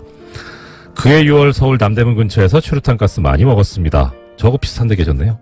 훌륭한 분들이 계셨기에 오늘 대한민국이 있습니다. 이 글 남겨주신 부엉다래님도 훌륭하십니다. 3112님, 그날이 생생하네요. 저희는 3.19 가도로 위해서 차량을 세워놓고 참가했던 기억이요. 고생하셨습니다. 유시춘 선생님 관련해서 또 말씀 남겨주신 분들 많으십니다. 유관순 누나 다음으로 존경을 담아 유시춘 누나라고 부릅니다. 참고로 전 여자입니다. 갑자기 혼란이 오네요. 2965님. 네. 아무튼 존경한다는 마음을 담으신 것 같습니다. 김효녀님, 유시춘 작가님 경험담에 이 나라 중대사가 오롯이 들어가 있네요. 역사 드라마 보는 기분이에요. 예, 저도 박진감 넘치는 말씀 참 옆에서 재밌게 듣고 있었습니다. 또 훌륭한 문자 남겨주신 분 계십니다. 2848님. 귀에 익으시죠? 파토님 오늘도 너무 재밌었어요. 공장장보다는 권한대행님과 더 호흡이 좋아요. 고맙습니다. 지금 옆에 계시는데 전 이런 거 적응 안 되는데 한 번 더. 3315님 역시 원종훈 교수님의 코너가 제일 재밌어요. 이 스포까지 오늘 무슨 이야기 할 건지까지. 네. 한번 있다가 잠시 후에 시작할 우리 원종우 대표님 모시고 이야기 나눌 때 여쭤보겠습니다. 예, 불친절한 AS였습니다. 정통과학 팟캐스트계의 선두주자. 과학하고 앉아있네. 근데 뉴스공장에서는 시사과학 개그까지 모시는 파토 원종우 대표님 나오셨습니다. 반갑습니다. 아유, 반갑습니다. 야, 정말 진짜 처음 뵙는데 저는 이거 어떤 분이실까 되게 궁금했었거든요. 아유, 무슨 말씀을요, 제가. 진짜 이 방송을 사적으로 하면 안 되는데 영광입니다. 진짜. 아유, 제가 영광이죠. 그건 그런데요. 일단 저는 공장장님 대신에 네. 이렇게 권한대행님과 하게 돼서 너무 좋고요. 네. 네, 공장장이 아시다시피 방송 중간중간에 나서면서 네. 과학을 마치 많이 아는 양, 네. 중학교 때 배운 건데 내가 아직도 이걸 외우고 있어 이런 말들을 하면서 네. 굉장히 나대는데 네. 방해가 많이 됐습니다. 그렇죠. 예, 아시다시피 좀 많은 사람들이 좀 고통을 겪잖아요. 오늘은 그런 일이 없을 것 같아서 너무 즐겁습니다. 저는 냉정하게 딱 깨놓고 말씀드려서 과학을 잘 모릅니다. 공정자도 모릅니다. 그게 문제죠. 왜 그렇게 됐는지 그 진실은 사실, 원효 대표님께서 아실 거예요. 저도 아는데, 나중에 한번, 이제는 말할 수 있다라는 때가 오면 하기로 하고요. 자, 오늘, 예. 네. 아까 3315님께서 뭐라고 문자를 남겨주셨냐면요. 원종호 교수님 코너가 제일 재미있어요라고 남겨주신 분. 오늘 산타 이야기 정말 흥미로웠어요. 네. 무슨 얘기 하실 것까지 다 알고 계세요. 예, 일단 그건 제가 페북에 썼기 때문에. 아, 그러시구나. 네, 내용은 쓴 건 아니고. 예. 오늘 그 얘기를 한다고. 전 대표님께서 대포폰 쓰시는 줄 알고. 아, 왜요? 그러니까 대포폰으로 본인이 이렇게. 아닙니다. 네. 예. 설마 그럴 리가 있겠습니까? 예. 자, 그럼 산타 이야기 하신다고 이렇게 말씀하셨습니다. 어떤 말씀입니까? 네. 며칠 지나긴 했는데. 네. 일단 산타 하면 크리스마스의 주인공 아니겠습니까? 그렇죠. 근데 아시다시피 산타가 과연 실제 한인지 아닌지에 대해서 오랜 세월 동안 치열한 논쟁이 있습니다. 논쟁이 있었습니까? 예, 있죠. 네. 전반적인 경향을 보면 예. 제가 어릴 때에 비해서는 이제 좀 없다는 쪽이 우세한 것 같고 예. 현재 전 세계적으로 네네. 특히 이제 높은 연령층, 예. 보수층, 예. 그리고 교육 수준이 높은 쪽에서 부재론이 강세다. 예. 그게 현대적 흐름이 아니냐. 네. 이렇게 판단이 되는데. 현대적 흐름. 근데 저는 이제 나름 오랜 연구 끝에 예. 산타의 존재에 대해서 아주 좀 긍정적인 확신을 갖게 되었다. 존재한다. 네. 그래서 이제 그 내용을 좀 오늘 설명을 드리려고 합니다. 네네. 예. 과학적인 설명이네요. 예. 예. 일단 그러면 그럼 과학적으로 존재한다고 해주실 테니까 반론 먼저. 네. 반론 먼저. 산타 할아버지께서 이제 선물을 다 배달하시잖아요. 하루에. 그렇습니다. 분신술도 아니고 혼자서 어떻게 이걸 다. 시간적으로 안 되지 않느냐. 예. 그래서 이거를 또 연구한 사람들이 많습니다. 네. 은근히. 예. 미디어 학자들 굉장히 많은데, 일단 제가 짚고 넘어가고 싶은 게 하나 있다면, 예. 산타가 없다라는 그 의견이 지배적인 가운데, 네. 따지고 보면 어느 누구도 산타가 존재하지 않는다는 것을 증명한 사람은 없습니다. 그걸 어떻게 증명해요? 예, 그러니까요. 그래서 이제 증명되지 않은 사실이 무책임하게 퍼져왔다. 굉장히 비과학적인 접근이죠. 산타의 부재를 예. 기정사실화하는 그 어른들의 편견. 네. 그 속에도 비과학이 숨어 있다는 얘기를 일단 전제하고 싶고요. 예. 이 산타와 관련된 과학, 이제 말씀하신 예. 과학이 가능하냐. 네. 이게 굉장히 중요한 문제 아니겠습니까? 예. 그렇죠. 그래서 국내 많은 학자와 매체들이 이제 다뤄온 게 사실이고요. 네. 2014년 유니세프 통계에 따르면 네. 전 세계 어린이들의 수가 약 22억 명입니다. 네. 한 집에 이제 평균 한 2-3명 정도가 있다고 치고, 예. 이제 개발도상국도 있고, 네네. 그러면 이제 계산을 대충 해보면 8억 8천만 가정에 들러야 한대요. 네. 길게 잡아야 24시간이잖아요. 예. 아무리 길게 잡아야. 시차까지 감안하고. 예, 이렇게 저렇게 하면 48시간까지 늘릴 수도 있다고 해요. 네네. 날짜 변경선을 잘 활용하고 어쩌고 하면. 네. 지구의 표면적이 5억 1천만 제곱킬로미터고요. 예. 그중 육지가 한 30% 정도 됩니다. 예. 이걸 계산하면 이제 표면적 나오죠. 다녀야 하는 표면적이 1억 5천만 제곱킬로미터. 예. 이런 식의 계산들이 많아요. 네. 그래서 이 집집마다 다니면 결국은 3억 5,600만 킬로미터를 날아다녀야 된다고 합니다. 집집마다 들리면서 움직이려면. 이렇게. 동선이? 네네. 이게 지구에서 태양까지 거리 2배가 넘거든요. 헐. 예. 초당 수천 킬로미터를 움직여야 되는. 네. 진짜 이건 신기술인데요. 그래서 일단, 다니는 것 자체가 과학기술적으로 매우 어렵다는 사실을 알 수 있습니다. 네. 여기에 여러 가지 얘기들이 있죠. 일단은 학자마다 이 수치가 조금씩 다른데. 네네. 아까 22억 명의 어린이라고 얘기했지만. 예. 불교, 힌두교, 유대교 가정 애들은 산타 선물을 안 받지 않느냐. 산타를 부정하지 않느냐. 어린이가 무슨 문제가 있습니까? 이게 좀 문화 인류학적인 문제라서 조금 복잡하긴 한데. 예. 그래서 훨씬 적다. 실제로 받아야 하는 어린이들의 수는 불과 3-4억 명에 불과하다. 그럼 존재를 증명하기 위해서 모집단을 줄여버리는군요. 그렇죠. 예. 이제 이런 이게 약간 편법이긴 한데요. 예. 이런 방법이 있고. 예. 그 다음에 이제 기술적으로 이게 가능하다는 주장들이 있죠. 예. 예, 굉장히 다각도로 있는데. 네.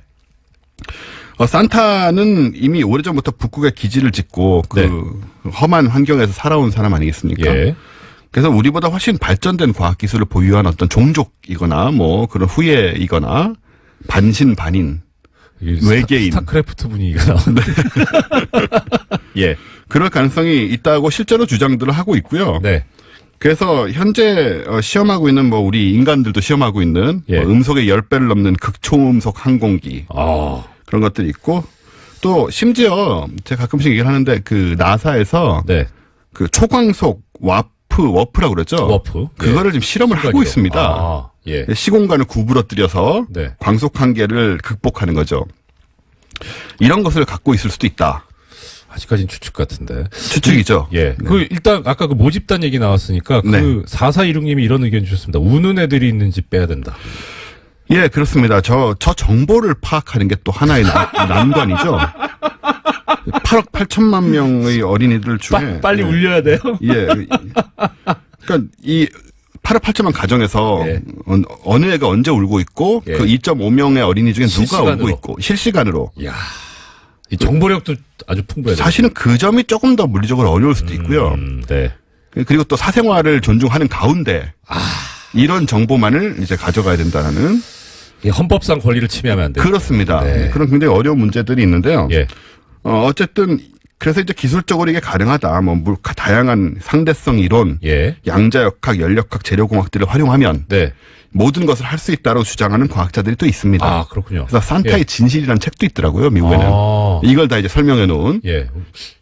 재미는 있을 것 같은데 읽어볼 가치가 있는지 아직 궁금하긴 하네요. 그래서 그렇습니다. 사실 이런 책들이 어떻게 보면은 그 아이들에게 네. 산타가 있다는 거를 억지로 예. 믿게 하기 위한 좀, 지나친 그 과학적 적용이랄까. 산타가 정말 저러고 다니겠느냐. 예. 뭐 초광속에다가 예. 무슨 뭐 이온 뭐 실드 이런 게 나와요.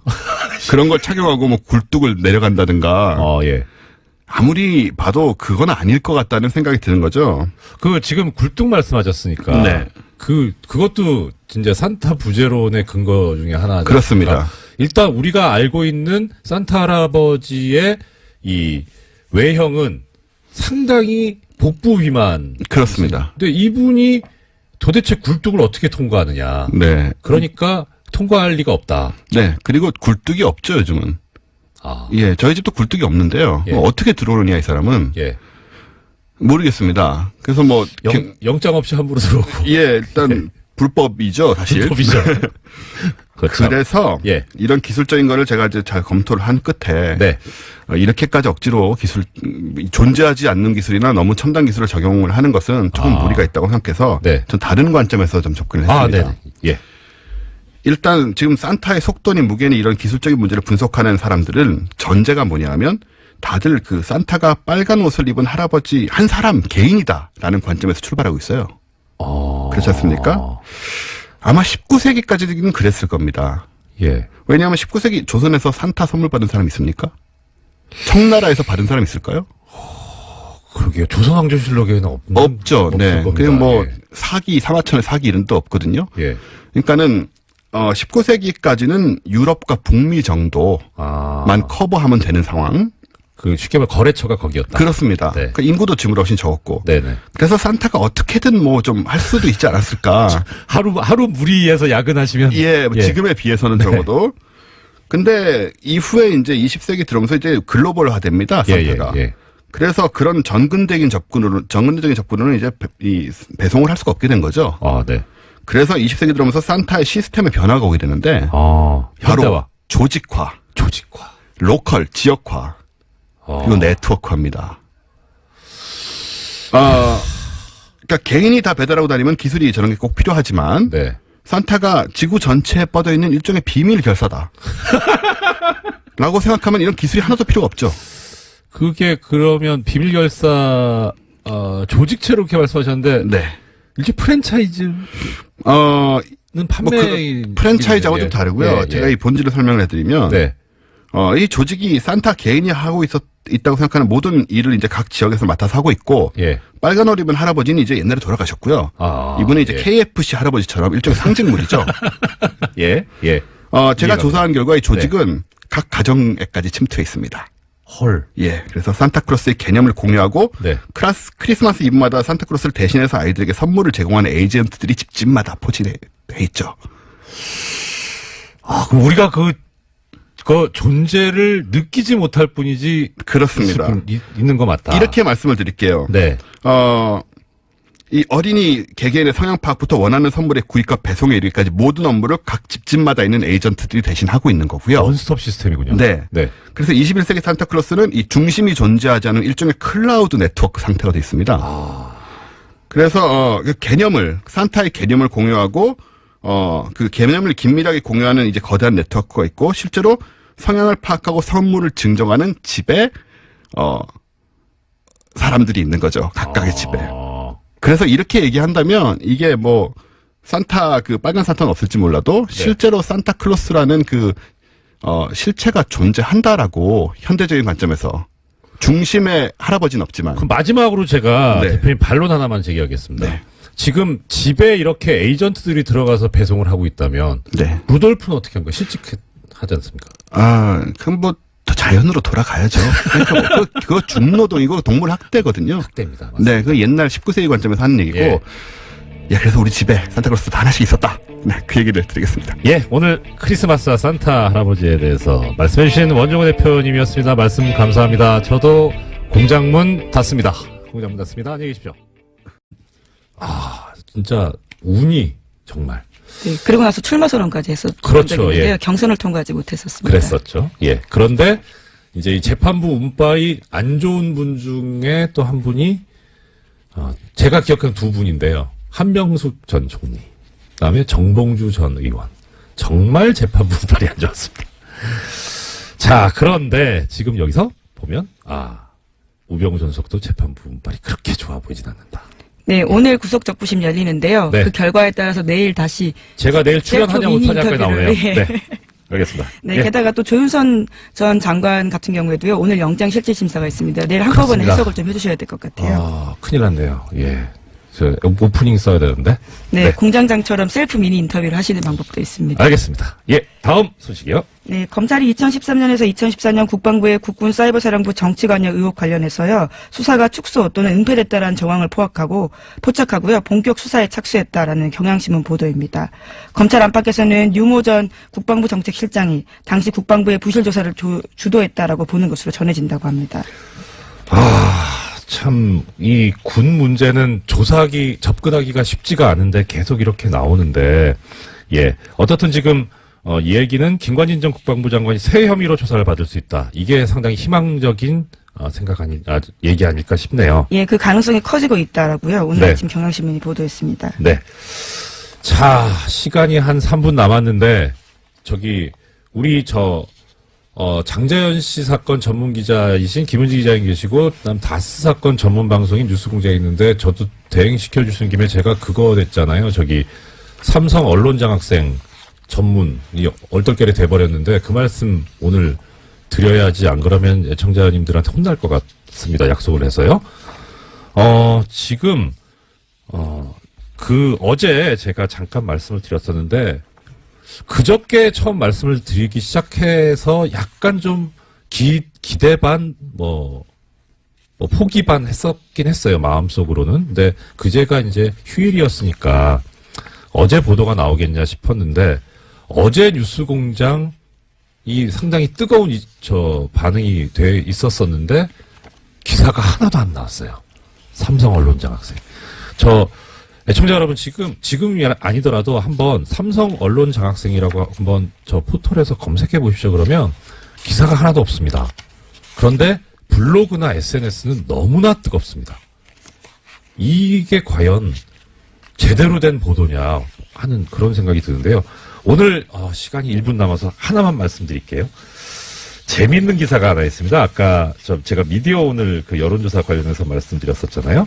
미디어 오늘이 지금 언론인들이 돈을 받고 이렇게 가는 그런 거에 대해서 한번 비판을 했던 기사를 실었던 적이 있습니다. 2005년에.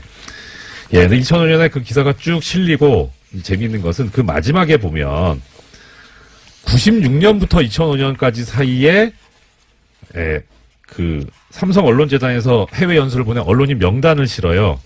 이 기사 자체는 2005년 8월 24일 날 미디어 오늘에 실린 제목은 삼성 언론재단 최대 연 5억 원 해외 연수 지원이라는 기사고, 근데 뭐 기사 자체는 그렇고, 맨 마지막에 보면 관련 기사로 삼성 언론재단 해외 연수 언론인 명단이 실려 있는데, 이 링크를 클릭하잖아요? 기사가 삭제돼 있습니다. 거참, 왜 그랬을까? 궁금합니다. 예, 지금까지 장자연 씨 사건 전문기자 시사인의 네, 김은지였습니다. 감사합니다. 네, 고맙습니다. 예, 어제 뉴스공장에 나오셨다가 양대 포털 사이트에 인기 검색어 실검 1위를 휩쓰신 무려 이관왕 한방에 유시춘 선생님, 어제에 이어서 또 스튜디오로 모셨습니다. 어서 오십시오. 네, 굿모닝. 우리 선생님께서는요, 다 멋있으신데 제일 멋있으신 게 이렇게 쿨하신 거. 너무 멋있습니다. 자, 어제 혹시 못 들으신 분들을 위해서 잠깐 어제 그 선생님께서 하셨던 말씀을 좀 정리를 해드리겠습니다. 이 유시춘 선생님께서는 1987년 민주쟁취 6월 항쟁 때 민주쟁취 국민운동본부 상임집행위원을 맡으셨었고요. 현재 이제 사단법인 6월 민주항쟁 계승사업회 이사장이시고요. 네. 그리고 어제 하셨던 말씀이 이겁니다. 1987년 6월 항쟁에 도화선이 됐던 당시 박종철 군 고문치사 사건. 네. 그 말씀해 주셨고, 그리고 그것을 토대로 해서, 국민 주권을 되찾아오기 위한, 여러 가지 그 집회가 있었고, 결국 1987년 5월 27일 날 향림교회에 모여서, 민주쟁취 국민운동본부를 결성하는, 정말 드라마틱한, 그 종로통에서 다들 숨어 계시다가 쪽지로 어디로 모여라라고 하는, 예. 그 말씀까지 주셨고요. 이제 우리가 6월 항쟁이라고 부르는 이 6월 10일 날 대규모 집회, 시위, 이 얘기부터 오늘 말씀을 들을 예정입니다. 네, 어제 말씀드렸지만 저희가 6월 10일로 대회 날짜를 잡은 것은 네. 그날이 바로 전두환이 자기 네. 군사 반란의 친구인 노태우에게 네. 무슨 권력을 승계해주는 민정당 전당대회 날이었기 때문에 네네. 바로 그날 그 시각에 맞춘 것입니다. 네. 그랬는데 이제 마지막에 네. 격론 토론 끝에 그 당시 야당이 개헌 국민 청원 운동을 하고 있었기 때문에 합류하면서 그분들의 조직들을 이용해서 전단지가 전국에 서울에만 한 20만 장이 뿌려졌습니다. 예. 그래서 뭐 7일부터 이제 공권력이 움직이고 있다. 그리고 또 한편으로 이건 좀 약간 가벼운 얘기인데, 그 시사인 주진우 기자, 정통 시사주간지 시사인의 주진우 기자 어제 참고인으로 출석을 하면서 자료를 이제 전달을 했다는 거잖아요. 네, 분홍 보따리 들고 나왔습니다. 예. 그 보자기에 싸가지고 가는데 그 표정이 제가 그동안 주진우 기자 보면서 맞닥뜨렸던 표정 중에 제일 행복하고 편안한 표정이었어요. 그래서 이 뭐 기자님들께서 취재하시고 기사를 쓰시면서 어떤 보람을 느끼고 하시겠지만 또 그런 것이 이렇게 결실을 맺어간다라고 하는 것도 상당한 뿌듯함을 느끼실 수 있겠다 싶더라고요. 네, 뉴스공장에도 가끔 들고 왔던 그 보따리인데요. 그 내용들이 이제 검찰에도 참고 자료로 내게 된 겁니다. 네, 항상 선도적으로 움직이는 뉴스공장 정말 훌륭합니다. 제가 공장장 권한 대행이긴 하지만, 네, 근데 정말 참 존경스러운 또 방송이죠. 자, 그러면 이제 다스는 누구 겁니까? 거의 다 모르시는 분은 거의 없는데, 그런데 이제 엊그제 이 고발을 제기했던 참여연대 측에서 안진건 사무처장이나 아주 그런 얘기를 했습니다. 아까 김 기자님께서 신원불상이라고 하셨는데, 네, 그렇죠. 예, 성명불상자라고 하면서 예. 이 성명불상자가 누구인지를 검찰이 한번 맞춰보세요라고 하는 그런 의미라고 이렇게 말씀을 하셨으니까, 그러면 누구나 거의 다 짐작하고 있는 그분에 관해서는 어떤 반응이 있는지. 네, 관련된 뉴스가 어제 MBC가 보도했는데요. 네네. 미국에서 다스의 하청 용역업체를 운영하고 있는 김아부개 씨의 인터뷰를 인용했습니다. 네. 인터뷰를 보면요. 2014년 9월달에 이명박 전 대통령이 엘레베마주 몽고베리에 있는 다스에 들렀다라는 겁니다. 이 지역에선 다들 알고 있다라고 하는데요. 그 사람의 멘트에 따르면 이렇습니다. 자기 다스 보고 싶으니까 온 거다. 대통령 때는 못 오고 차려도 온 거 보고 싶은 거예요. 라는 건데요. 장다스. 네, 뭐 그분의 인터뷰 네. 말입니다. 그래서 플로리다에 가기 전에 애틀란타에서 며칠 머물렀는데 그때 이명박 전 대통령이 차 타고 서너 시간 거리에 있는 다스 미국 법인에 조용히 갔다라는 겁니다. 당시 미국 법인의 등기이사 3명인데요. 네. 그중에 한 사람이 이명박 전 대통령의 아들인 이시영 씨입니다. 참. 이 정도 되면, 예. 그리고 뭐, 예. 좀 더, 예, 말씀. 네, 이런 멘트도 있습니다. 자기 아빠 놓고서 이 사람 너희 아빠 맞니? 라고 묻는 거랑 똑같은 질문이다고요. 다스가 그 정도 수준이다라고 해당 하청 용역업체 김아무개 씨가 이야기했습니다. 자기 아빠 놓고서 이 사람 너희 아빠 맞냐? 홍길동도 아닌데. 참. 그 정도로 명백하다는 말씀이신 거죠. 예. 자, 이제 이게 어떻게 객관적인 증거로 만들어진다는 표현이 좀 부적절할 것 같습니다. 어떻게 객관적인 증거로 확립이 돼서 실제 법정에서 유죄 판결까지 이끌어낼 수 있을 정도로 이 전문가들이 또 역할을 충분히 해주셔야 할 텐데요. 뭐 정말 이렇게 이 비전문가들, 일반인들이 이렇게 많이 자료와 정보를 제공해 주고 있으니까 당연히 올바르고 실체적 진실에 맞는 결과가 나오지 않을까. 뭐 이건 기대해봐도 좋을 것 같습니다. 예, 또 다른 소식은요? 네, 이건희 삼성전자 회장의 차명 계좌가 또 발견됐다라는 MBC 보도가 있는데요. 사정당국 관계자의 발언을 인용했습니다. 네네. 최근 삼성 이건희 회장의 차명 계좌에서 2천억 원 규모의 비자금을 추가로 발견했다라는 건데요. 이 관계자에 따르면 추가 비자금은 은행의 예금 계좌가 아닌 주식 계좌 20여 개가 흩어져 있고 이 회장이 아니라 삼성의 전현직 임직원 명의였다라는 겁니다. 이 같은 경우에는요, 지난 5월 달에 유명 인테리어 업체에 대한 경찰의 압수수색 때문에 드러나게 된 건데, 네네. 이건 회장의 비자금 다시 한번 물망에 오르게 된 겁니다. 아니, 어떻게 하다가 다른 거 뒤지다가 이게 나오게 됩니까? 네, 계속해서 세금 탈루 문제가 있었는데요. 이와 관련해서 시공 이력과 고객 잔고를 뒤지다 보니까 거기까지 가게 된 거다라고 합니다. 여기 이 업체는 그러면은 고객이 삼성이었다는 겁니까? 네, 그렇죠. 야, 부럽다. 네. 예, 물론 당시에는 이 회장 자신도 가족도 아닌 제3자의 수상한 이름이 있었다라고 하는데요. 네. 찾아가다 보니까 이건희 회장 쪽이었다라는 겁니다. 그럼 이분은 몰랐을 수도 있겠네요. 그건 그렇고. 자, 그러면 우리가 이제 뭐 약간 궁금해하는 거는 그거죠. 도대체 재산이 얼마지? 그중에 차명은 얼마지? 하는 그런 생각이 드는데 대략 지금 김 기자님께서 아마 파악하고 계신 규모는 어느 정도 됩니까? 네, 2008년에 조준웅 특검이 찾아낸 적이 있는데요. 네, 그때만 하더라도 4조 4천억 원에 달했다라고 합니다. 그런데 4조? 예, 4조가 넘습니다. 헐. 예, 차명 재산만 그러한데요. 그것도 차명. 예, 그렇죠. 헐. 예, 그런데 그러니까 어제 MBC에서 보도한 것들은 그 외의 재산이 더 있다라는 거고요. 예. 오늘 아침 한겨레 신문 같은 경우에는 최소 5천억 원 이상의 비자금이 추가로 확인됐다라고도 보도했습니다. 그러니까 금액이 계속해서 올라가고 있는 겁니다. 그럼 차명만 또 최소 5천억이 추가 비자금이 확인됐다고 5천억 원이야.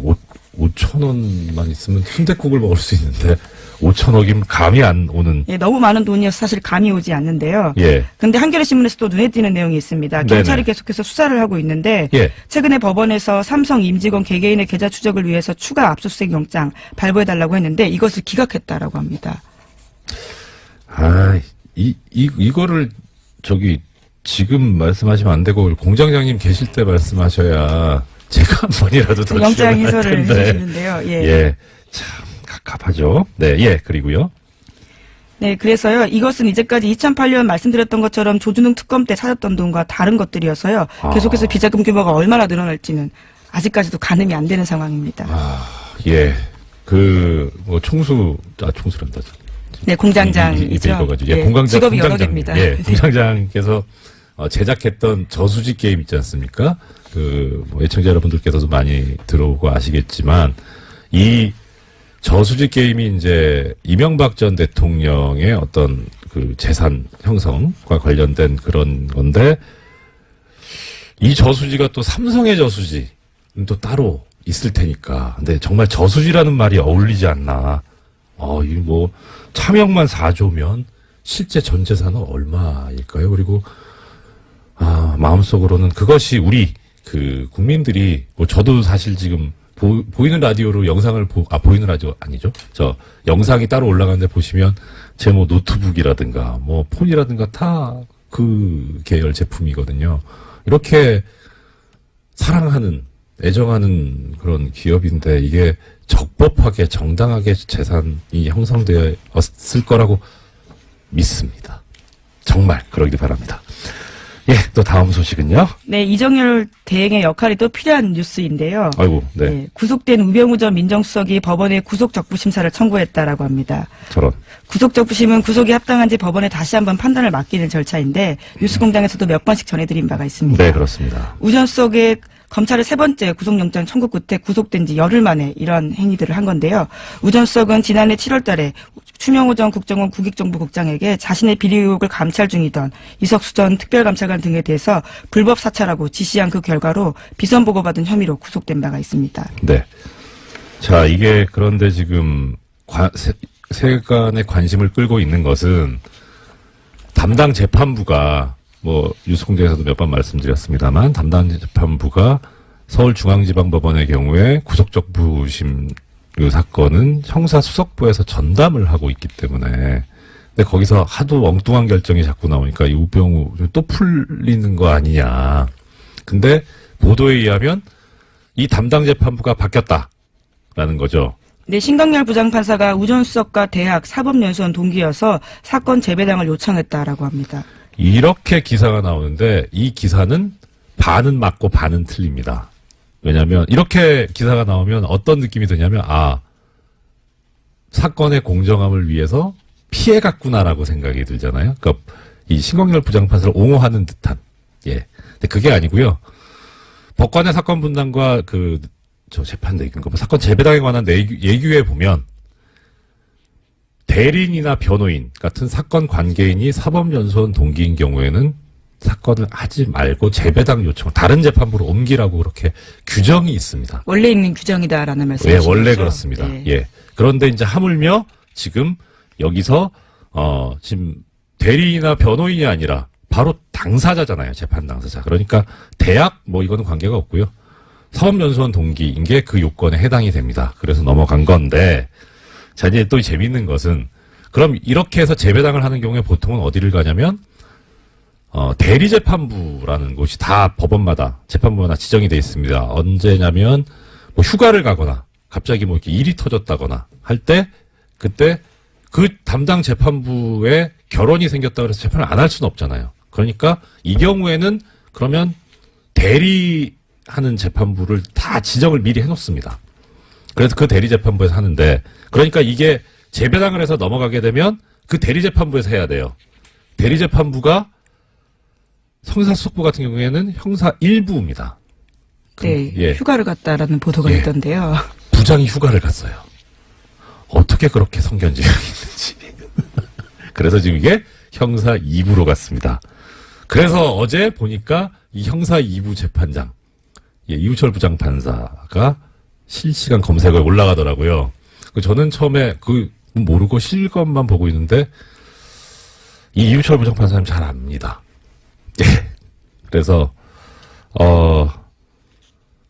뵌지는 좀 됐어요. 뵌지는 제가 법원 퇴직하고 뵙지를 못했는데 일단 많이들 궁금해하시죠. 어떻게 될 것 같냐? 저는 점쟁이가 아니라서 예측 전문, 예상 전문 이런 건 아닌데 이우철 부장판사가 제가 알고 있는 모습 그대로라면 이 우병우 전 수석의 구속적부 심사 청구는 기각될 겁니다.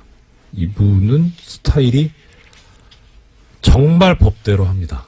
그리고 법대로 하는데 그게 어떤 형태로 나타나냐면 개인의 자유와 권리 이쪽을 가급적 많이 보장하고 옹호하는 쪽인데요.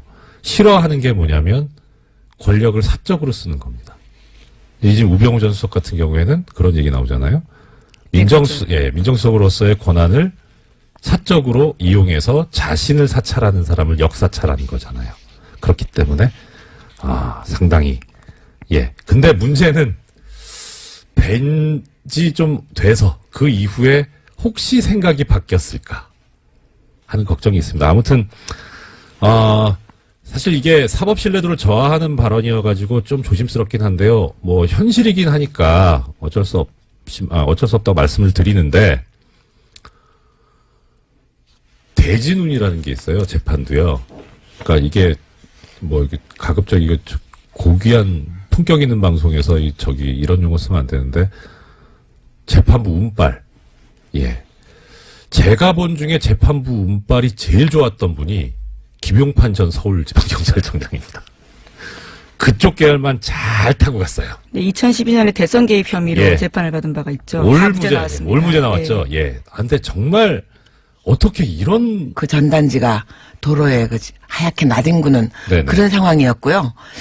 경찰이 이것을 뭐 불법 집회로 간주하고 미리 차단해 놨었기 때문에 7일부터 즉 대회 나흘 전부터 성공회 입구는 3중 4중 전경들을 겹겹이 쌓여 있었습니다. 들어갈 수가 없었어요. 어제 하신 말씀 중에 하나가 이제 이 6월 항쟁이 성공회 그 서울 네. 예, 교당이라고 하나요? 교회. 거기서 이제 지금 그 핵심 집행부께서 계셨다는 거였는데 한승원 변호사께서 성공회에서 했기 때문에 성공했다. 네. 그 말씀도 예 하셨다고. 근데 그러면 아까 좀 전에 말씀 주셨던 것이 3중 4중으로 겹겹이 네. 둘러서져 있었는데 어떻게 들어가시게 됐나요? 네, 뭐 거기에 국본 한 20분이 네. 모이셨는데 네. 이제 어르신들은 그때는 제가 30대 중반이었으니까 제일 어렸습니다. 그때 이제 어르신들이 박형기 목사님, 예. 뭐 지선 스님, 네. 그다음에 금영균 목사님 이런 네. 분들은 이제 미리 딱 그 겹겹이 포위하기 그 직전에 한 5분은 들어가시는데 성공했고요. 그게 며칠 전? 그게 6일부터입니다. 아, 6월 6일부터 미리 예. 들어가 계셨고 네네. 저는 7일날 아침에 집에서 나오는데 벌써 네. 우리 이 판사님처럼 이렇게 체격이 좋으신 사복 두 분이 딱 나오는데 지키는 팔을 잡는 게 어디 가십니까 이래요. 예. 아 순간 연금이 시작됐구나 생각을 하고 제가 마침 그때 원고지 그때는 지금처럼 이메일이 그렇죠. 없어서 예, 예. 원고지를 직접 갖다 줄 때입니다. 예, 예. 출판사나 예. 신문사에. 예. 마침 그때 어딘가에 제가 원고를 갖다 줄 일이 있어서 네. 원고지 열매를 또르르 만 걸 갖고 있었어요. 예. 그래서 이거 보면서 안 보이세요? 나 지금 출판사에 원고 갖다 주러 가잖아요. 그땐 예. 제가 차가 없었습니다. 예, 그래서 예. 차 있으면 나 좀 같이 갑시다. 그랬더니 오, 멋있다. 그러십니까? 그러더니 그럼 다녀오세요. 이러는 거야. 네. 딴 데 가시면 안 됩니다. 이러는 거예요. 그날 나오면서 보니까 제가 그렇게 연금 조치가 내려진 줄 모르고 셔링 치마에 예. 짧은 티셔츠를 입었더라고요. 날씨가 더울 때잖아요. 네, 조금 그러니까. 더웠습니다. 예. 덥기는. 네. 그래서 뒤돌아보면서 너희들 굿바이다 그러고서는 갔다가 잠실에 있는 친구 예. 집에서 자고 아침 그러니까 6월 8일 아침 5시 새벽 5시 반에 성공회 입구가 이 시청 출구에서 한 100m 떨어져 있잖아요. 네. 곰곰이 생각을 했어요. 저걸 어떻게 뚫고 들어갈 건가 생각을 하다가 그 당시 우리를 많이 도와주신 그 성공회 성당 주임 신부인 박종기 신부님이라고 네네네. 40대 젊은 신부님이 계셨어요. 네. 그분 아드님이 신학생인 거 제가 알았거든요. 전화를 했더니 받아요. 예. 이렇게 막혀 있는데 내가 꼭 들어가야 된다. 거기 지금 어르신만 계시고 네. 거기 가면 성명서도 쓰고 이 머리띠도 네. 만들어야 되고 이러저러한 실무를 담당할 사람이 없지 않냐. 네네. 내가 꼭 들어가야 되겠다. 그랬더니 예. 그럼 한번 생각해 보자고. 그래서 내가 그러면 새벽 기도회가 늘 있으니까요. 내가 예, 그럼 예, 피아노 예. 반주자인데 늦은 걸로 꾸미고 헐떡거리고 갈 테니까 네. 네가 얼른 나를 끌어다오. 그렇게 하고서는 갔는데 지금도 곧 카페 노천 카페에 예, 있습니다. 조그만 예. 쪽문이 있죠. 네. 글로 갔어요. 갔더니 예. 뭐 삼겹사겹 에워싸고 있죠. 그래서 내가 숨을 막 헐떡거리면서 가서 나 큰일 났어요. 지금 신부님한테 쫓겨나게 생겼어요. 나 지금 피아노 반주자인데 지금 기도 시작됐는데 진짜 혼나게 생겼네. 그러고 쭝얼거리고 있는데 그 박종기 신부님 아드님 지금 신부님이 되셨습니다. 예. 그분이 나오시더니 왜 이렇게 늦었어요? 그러고서 손을 꽉 잡아당기니까 하는 사이에 그 쪽문을 통과해서 제가 들어갔습니다. 이제 내람된 말씀인데 지금 선생님이 발연기를 믿었단 말이에요. 그렇게 했고요. 하는 사이에 들어갔고요. 가보니까 이제 몇 분이 들어와 계셨고 예. 이제 그날 8일 날 뭐 신문 방송에 난리가 났죠. 전부. 그렇죠. 그날 이제 고인이 되셨습니다만 양순직 그 당시 여당 총재하신 분이 당직자의 도움을 받아서 한영애 씨라고 그때 이어버리셨는데 그분하고 같이 그 옆에 수녀원 담장을 타고 내려오셨고요. 그 다음에 그때 농민운동 하시던 서경원 계셨는데 그분은 좀 생기기도 농부처럼 생기셨잖아요. 그래서 청소부 복장을 하고 빗자루 들고 청소부인 척하고 들어왔고요. 그렇게 그 기기묘묘한 방법으로 모여서 거기서 3박 4일 동안 박정주 신부님의 사제관에 있는 모든 와인과 쌀과 음식을 다 축내고 밥도 제가 거들어줬고요. 그 사제관 안에 있는 모든 음식을 저희들이 다 먹어치웠습니다. 그러니까. 선생님께서 지금 그렇게 말씀하시지만 사실 외부하고 이제 이게 완전히 안 단절되어 되잖아요. 있었습니다. 그러면 지금처럼 핸드폰도 없고요. 그렇죠. 더군다나 휴대전화도 없었고요. 유선전화에만 의지를 했는데 밖으로부터 완전히 모든 것이 통신과 만남과 모든 것이 다 두절된 상태에서 사흘을 보냈지만 바빴습니다. 그 안에서 현수막도 걸어야 되고 머리띠도 만들어야 되고 성명서도 써야 되고 근데 어찌어찌 알고 동아일보에 유일하게 그날 저희들 사진이 났는데요. 그 얼리버드들은 일찍 일어나서 어찌어찌 알고 동아일보하고 제 기억으로는 2군데 신문사 기자들이 들어와서 유의하게 그때 사진이 있습니다. 그 당시 신문을 보면. 참 이렇게 참 가볍게 말씀하시지만 그때를 생각해 보면. 그때도 즐겁게 했습니다. 또 이렇게, 그러니까 즐기는 사람을 이기지 못한다고 하잖아요. 그러니까 정말, 선생님께서 이렇게 말씀하시는데, 그게 아마 성공의 원동력이 아니었나 싶습니다. 지금 1710님께서 안녕하십니까. 공장장 권한대행 이정렬입니다. 여론조사 많이 하죠. 뉴스도 많이 나오고 소식도 많이 나옵니다. 이게 나오면 결과를 가지고 여러 가지 정책도 수립을 하고 또 심지어는 어떤 정치적인 결정까지 가게 되니까 상당히 중요하죠. 그래서 그 결과를 얻을 때는 정확한 결과가 나올 수 있도록 아주 객관적이고 공정한 질문을 해야 합니다. 그러니까 답을 미리 내놓고 이런 답을 유도하는 그런 식의 질문을 하면 안 된다는 거죠. 그런데 어제 나온 미디어오늘 기사가 눈에 하나 띕니다. 이 기사의 제목은 문 지지자 댓글 문제없다 42.2% 지나치다 46.8%라는 제목입니다. 제목만 보면 문재인 대통령 지지자들이 다는 이 댓글들이 잘못된 것이다 하는 여론이 우세하다는 그런 것 같아요. 근데 기사의 내용을 보면요. 이런 답의 근거가 된 질문이 이렇게 되어 있습니다. 문재인 대통령을 지지하는 일부 네티즌들이 대통령과 관련한 비판적인 보도에 대해 포털 사이트 댓글이나 SNS를 통해 집중적으로 비난해 논란이 일고 있는데 이에 대해 어떻게 생각하느냐. 무슨 질문이 이렇습니까? 이렇게 가치 판단이 들어가 있는 질문을 하면 안 되죠. 이건 답을 요구하는 질문입니다. 이런 질문을 가지고 하는 여론조사가 가능하다면 이런 질문도 가능하지 않겠습니까? 많은 언론인들이 사주 추천으로 재벌로부터 돈을 받아 해외 유학을 다녀오고 있습니다. 이런 언론인과 언론사가 재벌을 비판하는 공정한 보도를 할 수 있다고 생각하십니까? 이렇게 물으면 답이 어떻게 나오겠습니까? 그런데 이 기사를 보면 놀라운 점이 하나 있습니다. 우리 국민들께서 참 현명하시다는 거죠. 이 숫자상으로 보면 부정적인 그 응답이 46.8%고 문제없다는 게 42.2%인데 이 차이가 오차범위 내입니다. 결국 비슷비슷하다는 거죠.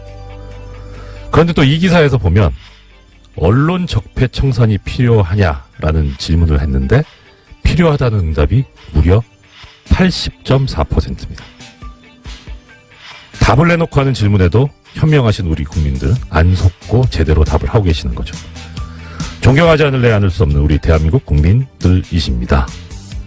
갑자기 기온이 떨어졌습니다. 날이 무척 춥습니다. 그래도 어깨 펴고 당당하게 씩씩하게 걸어보시면 어떨까 싶습니다. 우리는 위대한 대한민국의 국민입니다. 공장문 열겠습니다. 이상 공장장 권한대행 이정렬 생각이었습니다.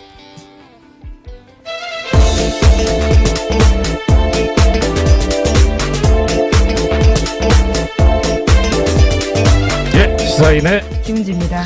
장자연 씨 사건 전문기자. 언제부터 제가 그렇게 된지는 조금 당황스러운데요. 예, 열심히 취재하라는 뜻으로 알겠습니다. 예. 어제 저 화제 중에 하나가 저 뉴스공장 관련된 분들 저 실시간 검색어에 많이 올라가셨어요. 근데 특히 장자연 씨. 네, 그렇죠. 어제 하루 종일 실시간 검색어였는데요. 네. 관련해서 청와대 청원 게시판에는 어제 하루만 해도 1000건 넘는 게시글이 올라왔다라고 합니다. 1000분이 동의를 했다는 게 아니라 1000건? 예, 그렇죠. 글 자체가 1000건이 올라온 건데요. 이야. 특히 유력 인사에 대한 수사가 제대로 이루어졌는지에 대해서 규명해야 된다라는 목소리 커지고 있어서요. 검찰 과거사위에서는 오는 1월 안에 장씨 사건에 대해서 재수사 여부를 결정한다라고 합니다. 아니, 이 정도면 결정하셔야 되는 거 아닌가 싶은데요. 그런데 1000건이면 어떻게 보면 많다고도 볼 수 있지만 그거는 한 군데에 좀 집중해서 몰아야 되지 않을까 싶기도 한데요. 청와대 대합을 나오려면요, 20만 명 이상이 지금 해야 돼서요. 예. 그것이 아니더라도 어쨌거나 검찰 과거사위가 이 사건 자체를 재수사할지에 대해서 검토한다고 하니까 어떻게 여론이 움직일지도 중요한 부분일 것 같습니다. 제 생각에는 이 장자연 씨 사건 전문 기자이신, 얼마 전에. 네, 어쩌다가 계속 그렇게 됐습니다. 유시춘 전 장관께서 청와대 청원 게시판에 글을 올리셨잖아요. 예, 유시민 전 장관요. 유시친, 선생님은 좀 이따가 나오시죠. 좋아서. 예. 죄송합니다. 유시민 전 장관께서 올려가지고 상당히 많은 호응을 얻으셨는데, 그런 전문가 분이 하시니까 많이 알려진 또 말하는 네임드 분이 하시면 많이 좀 나온다. 네임드이신 김은지 기자께서 청원 한번 하시면 어떨까요? 제가 네임드도 아닌 뿐만 아니라요. 기자는 기사로서 이렇게 또 보여드려야 되니까 열심히 취재하라는 격려를 알겠습니다. 굉장히 진짜 우리 되게 사적인 친분은 별로 없지만 여기서 이렇게 뵙는데 정말 존경스러워요. 갑자기 왜 이러시니까? 제가 여러 가지 단점을 가지고 있는데 가장 큰 단점이 거짓말을 못하는 단점을 가지고 있습니다. 자, 오늘 소식 전해주십시오. 네, 다스는 누구 겁니까? 라는 질문 뉴스공장에서 계속 던지고 있는데요. 이 답을 찾기 위해서 검찰이 본격적인 수사에 들어갔습니다. 검찰 수사는 투트랙으로 진행되는데요. 어제 서울 동부지검에서 출범한 수사팀 같은 경우에는 120억 원대 다스 비자금 조성 의혹을 수사합니다. 참여연대는 지난 7일에 신원불상의 다스 실소유주가 120억 원의 비자금을 조성했다라고 고발한 바가 있는데요. 또한 관련 의혹을 수사했던 정호영 전 특검 같은 경우에도 고발당했습니다. 이 사건은 공소시효가 50여일 남아 있습니다. 또 다른 갈래는 다스의 140억 원 투자금 반환 소송에 청와대가 개입했는지에 대한 서울중앙지검의 수사인데요. 검찰은 최근에 청와대 행정관 조사했고요. 또 어제는 관련 문건 폭로했던 시사인의 주진우 기자 참고인으로 조사했습니다. 이 사건은 검찰이 2020년까지 공소시효 있다라고 판단하고 있습니다. 네. 자, 이 장자연 씨 사건 전문이 김은지 기자님이시라면 또 이 다스 전문은 또 뉴스공장 아니겠습니까? 이 뉴스공장이 제기한 문제, 여기에 대해서